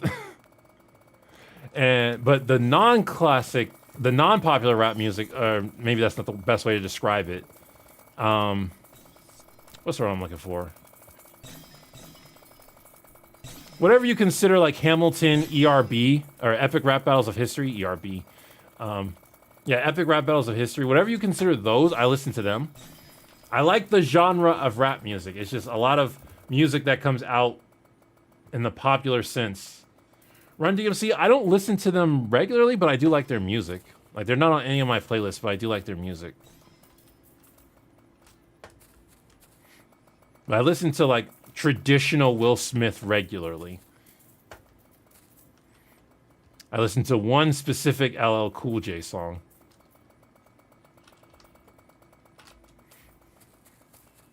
But the most rap I listen to is Epic Rap Battles of History and Hamilton. Oh, I have the Berry Chooser. Let me...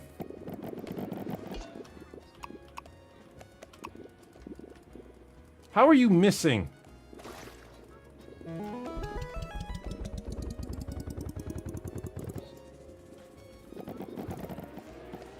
What about Sir Mix-a-Lot? Never heard of him. There is very few... I am not caught up on a lot of music. Like, music is a genre I just do not stay in the know of. Because it's not something that YouTubers typically can talk about. Like, we get copyright claims for music more than anything else.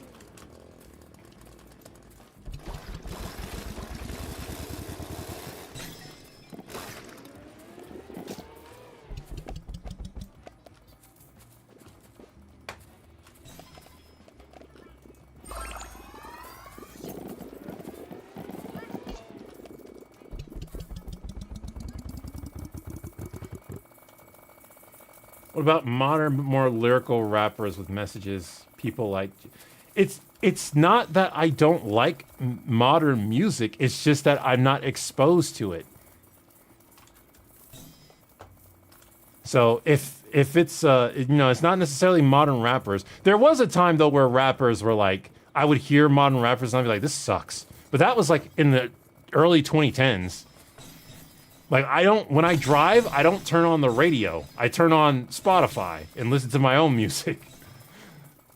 So unless I hear a song from somewhere, I'm typically not going to know that it even exists.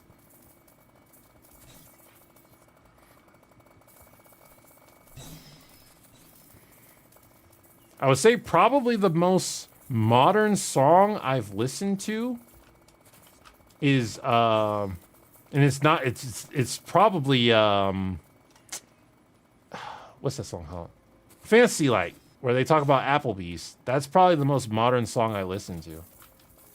And that's only because my mom was like, hey, this is a really good song. Like, she exposed me to it. Do you like old music, like Peggy Lee, Frank Sinatra? Yes. The rest of those I don't necessarily recognize. Those I got that type of music I got exposed to through Fallout.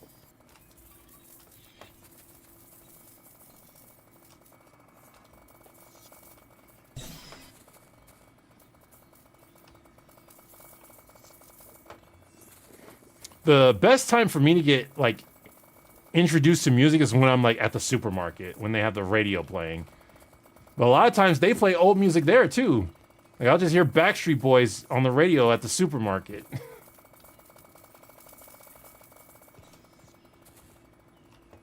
Every single party you went to, it's all that was on, and it sucked. See, as an asocial person, do you think I went to parties?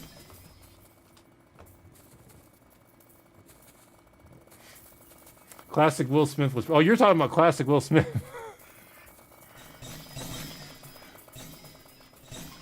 And my dad was a huge rap fan, and he introduced me and my brother, me and my siblings, to all his favorite raps. My younger brother fell in love with Run DMC. I fell in love with Will Smith.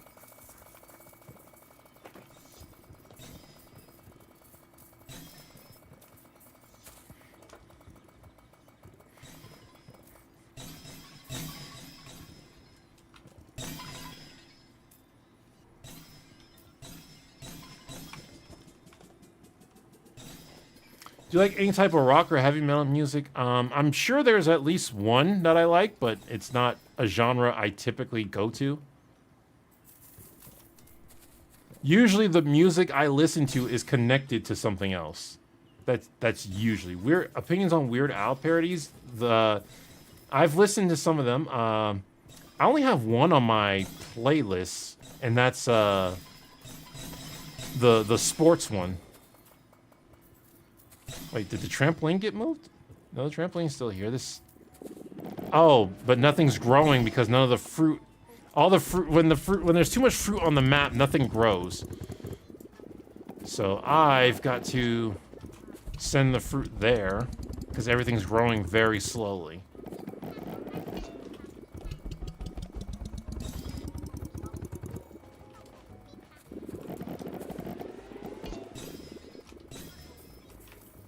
Hey, Shady, love your videos. Thank you, Frozen. I love them too. See, that's the best I can do when somebody gives me a compliment. I'm just like, me too. I feel that way too. Okay, age-old question, Raven or Starfire? I'm a Starfire guy. I don't hate Raven. I've just always preferred Starfire.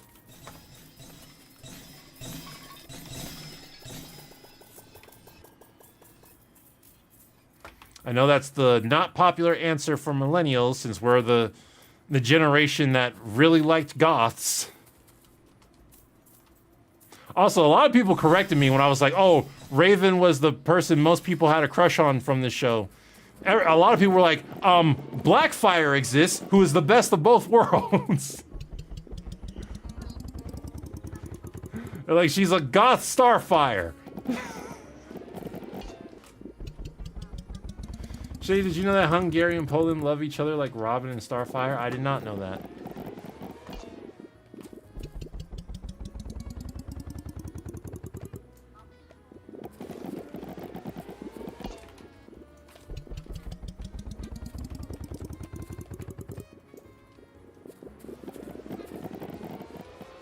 Raven, because I have issues, but Starfire is still great. Oh, because I have issues. I thought you said because I have issues with Starfire.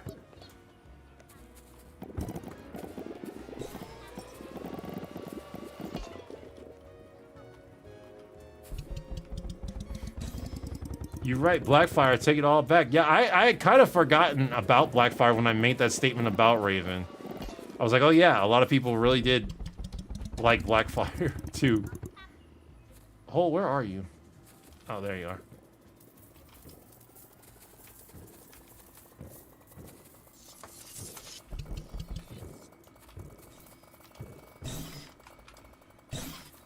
Blackfire is the popular girl dressed like the goth girl. I mean, that's what a lot of people are attracted to. Like, not the actual goth aesthetic, but the popular version of the goth aesthetic. And not like Blackfire, I got mad because of how she was doing her sister dirty. I mean, you're not supposed to really like her. She's a villain. But you know, when you're a kid and you have crushes on cartoons, a lot of people are going to ignore that.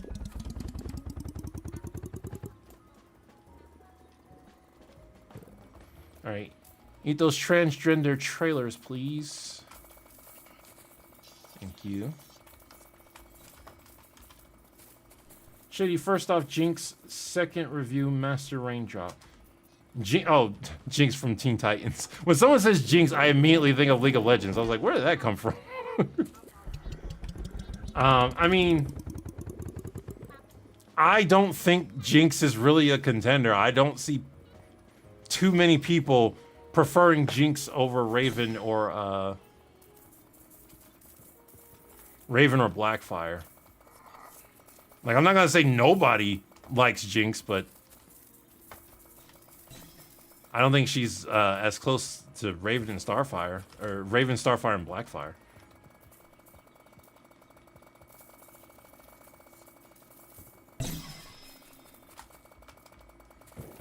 I don't think most people will be able to handle a full-on goth person. Well, I mean, it depends on what you mean by full-on. Like, if you just mean somebody who actually embraces the goth culture, I mean, that would be just one part of their personality. It wouldn't be the whole thing. If you mean somebody who makes their entire personality what goths were, I mean, every personality can be brought to an extreme.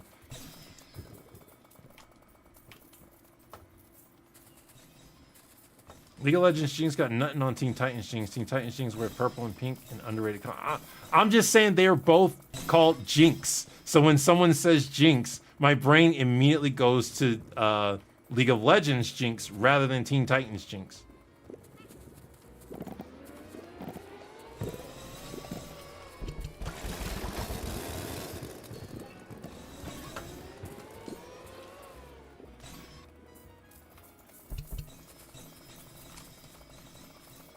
She just angered all 7 of the Jinx fans now. I mean, I like her, but objectively, she's definitely not on the likes of Blackfire level or anything. I mean, if you like Jinx, you like Jinx. I'm just saying, in terms of people I've seen talk about the characters, like I put Blackfire on top, then Raven, then Starfire. And those are close to each other. And there's a big gap where they talk about other characters.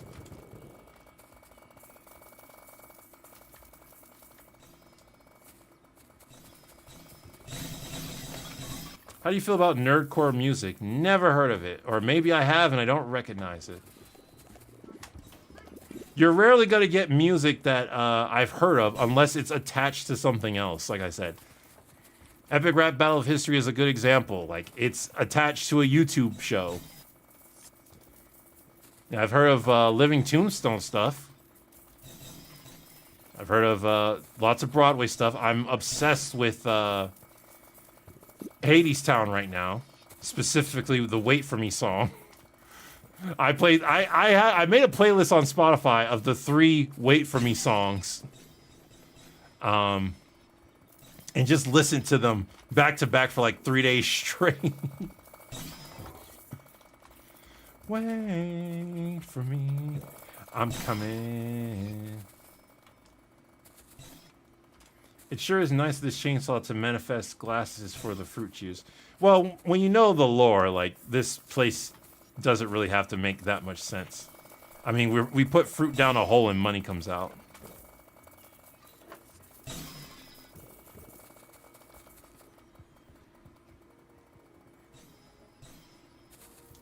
Living Tombstone is considered nerdcore? Oh, okay.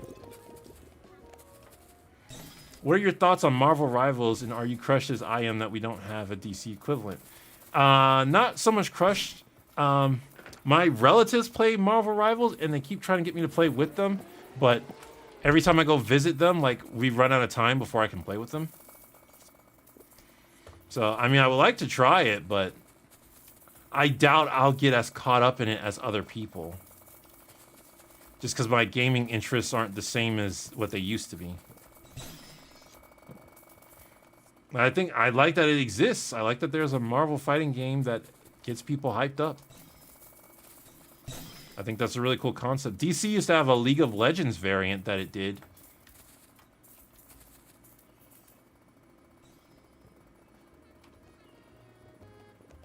Hello, person.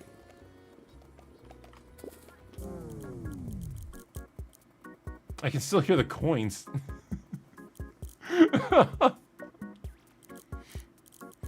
Okay, what can we buy? Blam, blam, blam, blam, blam, blam. Wake up. Marvel Rivals is the shooter one. Yeah, oh, I called it a fighter. That's right. I knew it was the shooter one. I just called it a fighter. I just didn't think before I spoke. Come back! Come back! Stop moving!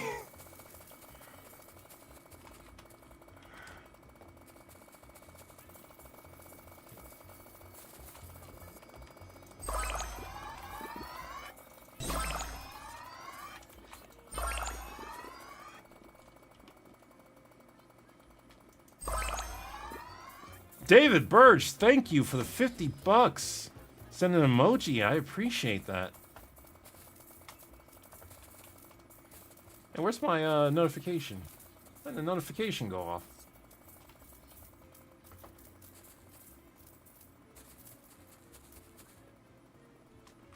Okay, my notification just didn't go off for some reason. But thank you, I appreciate it. Watch it go off delayed and scare the crap out of me.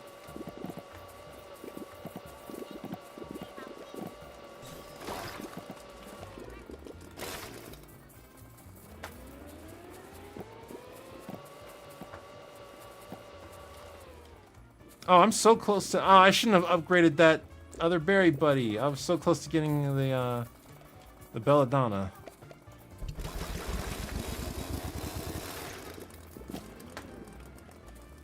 Hey, Shady, did you cry when Hank visited Lady Bird's grave? No, I didn't. I did not cry.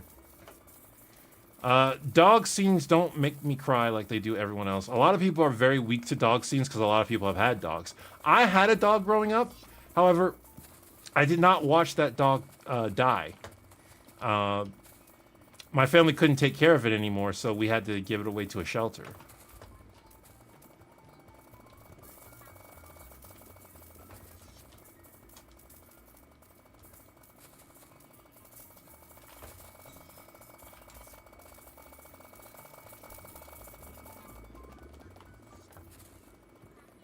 Do you like Cassandra Cain? That sounds like a superhero name, one I don't know. One whom I am not familiar with. So, I can't say I like her, but I can't say I dislike her.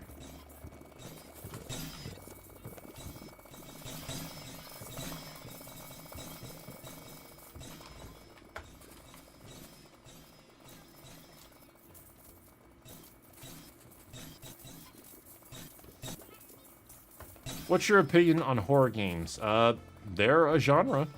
I like the mascot horror right now, but that's because I like the lore. I like the lore of it all. I'm not really a horror person. I can appreciate it when it's done well, but it's not something I look for in the media I consume.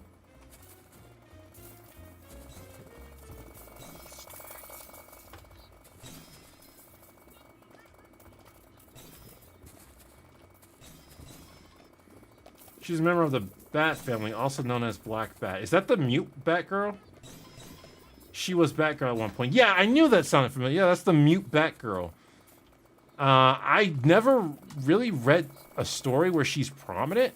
The only story I can remember reading with her even in it was Public Enemies, but I don't know anything about her because I've never seen her in a prominent role.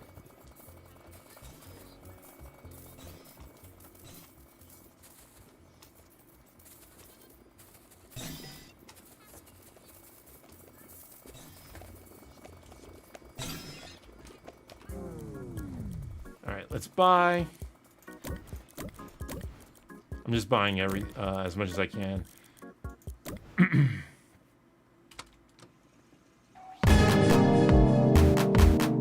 Oh, that one did the super chat. I wonder why it didn't come up for David. I'm glad I saw saw it in chat. Videlex Spopovich.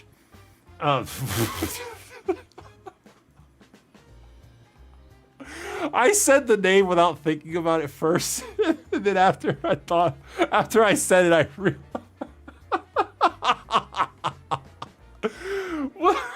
What possessed you to come up with that name? I did not cry at the Lady Bird scene because I find New King of the Hill disgusting and no amount of nostalgia baiting will fix that. You know, I don't blame people who refuse to get into King of the Hill. Like, as long as you don't necessarily call it bad without at least looking at it, then that's fine. Because there is a certain distrust with a lot of things in King of the Hill. And it kind of reminds me of Animaniacs, where there were things to like about the Animaniacs reboot, but there's also clearly not media bias, political bias. It's clearly in there. And King of the Hill has that too. King of the Hill has shifted left. There are parts in the original King of the Hill that were left-leaning as well. You know, a lot of times Hank was learning to be more liberal in the old King of the Hill, but I think it's done more so a lot. I think it's done it a lot more in the reboot, and I don't blame people for not wanting to get into it because there were actually times in season 15 where it was getting under my skin as well. What is that? That was the wrong thing. Where am I going? Here. That's where I was going. There was a lot of things where it got under my skin as well. So I don't necessarily blame people who just like, they really do not like it. I don't necessarily feel the same way. I think there are some good elements to it that makes it worth giving a shot, especially season 14. I think season 14 did a lot of good. Season 15, I think, went down in quality slightly. And a lot of things that people are praising when it comes to season 15, they're saying, this thing I wanted to happen finally happened. And I'm like, yeah, it finally happened, but that doesn't speak to the execution. And a lot of the things they talk about, the execution's not that good. Some of it's not bad. Like, I don't think the Ladybird execution is bad per se, but to me, it's not that good or that memorable. It's only memorable because it's something people were waiting to happen. And you'll hear me talk more about this when I eventually review some of the episodes, because it's really looking like the episode people want me to review is when Hank, the season finale, which has that big moment. It has a couple of those big moments in it.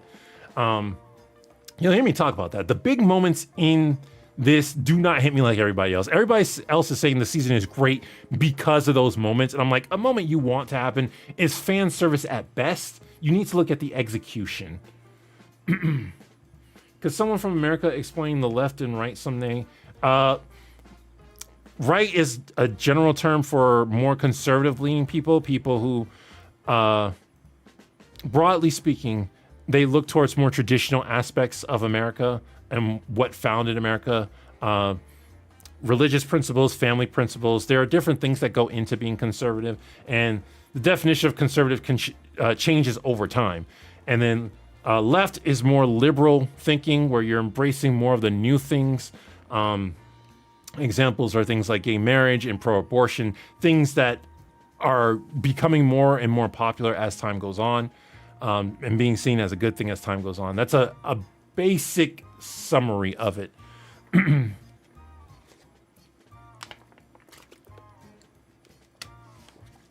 And of course, the theory is that there's horseshoe theory, where the extremes on both sides eventually have more in common with each other than they do their own sides. What are your thoughts on James Gunn's Superman? I answered this earlier. I think it's okay Superman. It's not that good. It's an okay Superman film, but as just a film, it's about on par with Man of Steel. But as a Superman film, it's way above because it doesn't butcher the character. Like, their version of Superman isn't that good, but it's way better than Man of Steel's. Man of Steel's Superman was not Superman. It was a dude in Superman's outfit with Superman's powers. And that's not to speak down to Henry Cavill. I think Henry Cavill's a fine actor. I think he looked the part of Superman. I think he acted what he was told. I speak more to the director and the writer. The directing and the writing of the movie.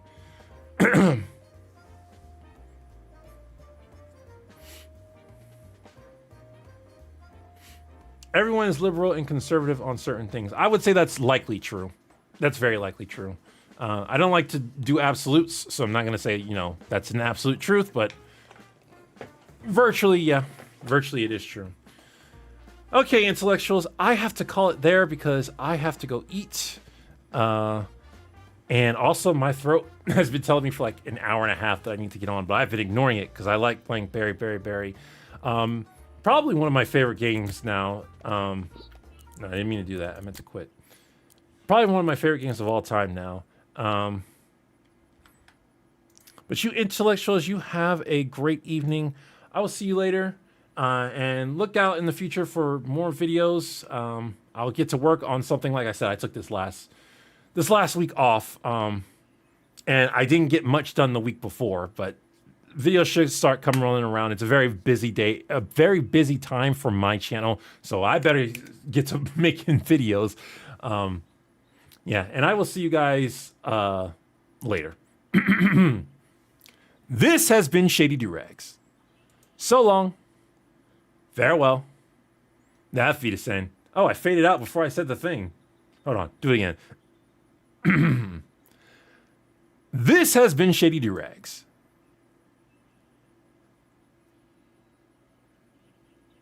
Okay, hold on, one more time. The music delayed. That wasn't my fault. The music delayed. I played the music and it dramatically paused. This has been Shady.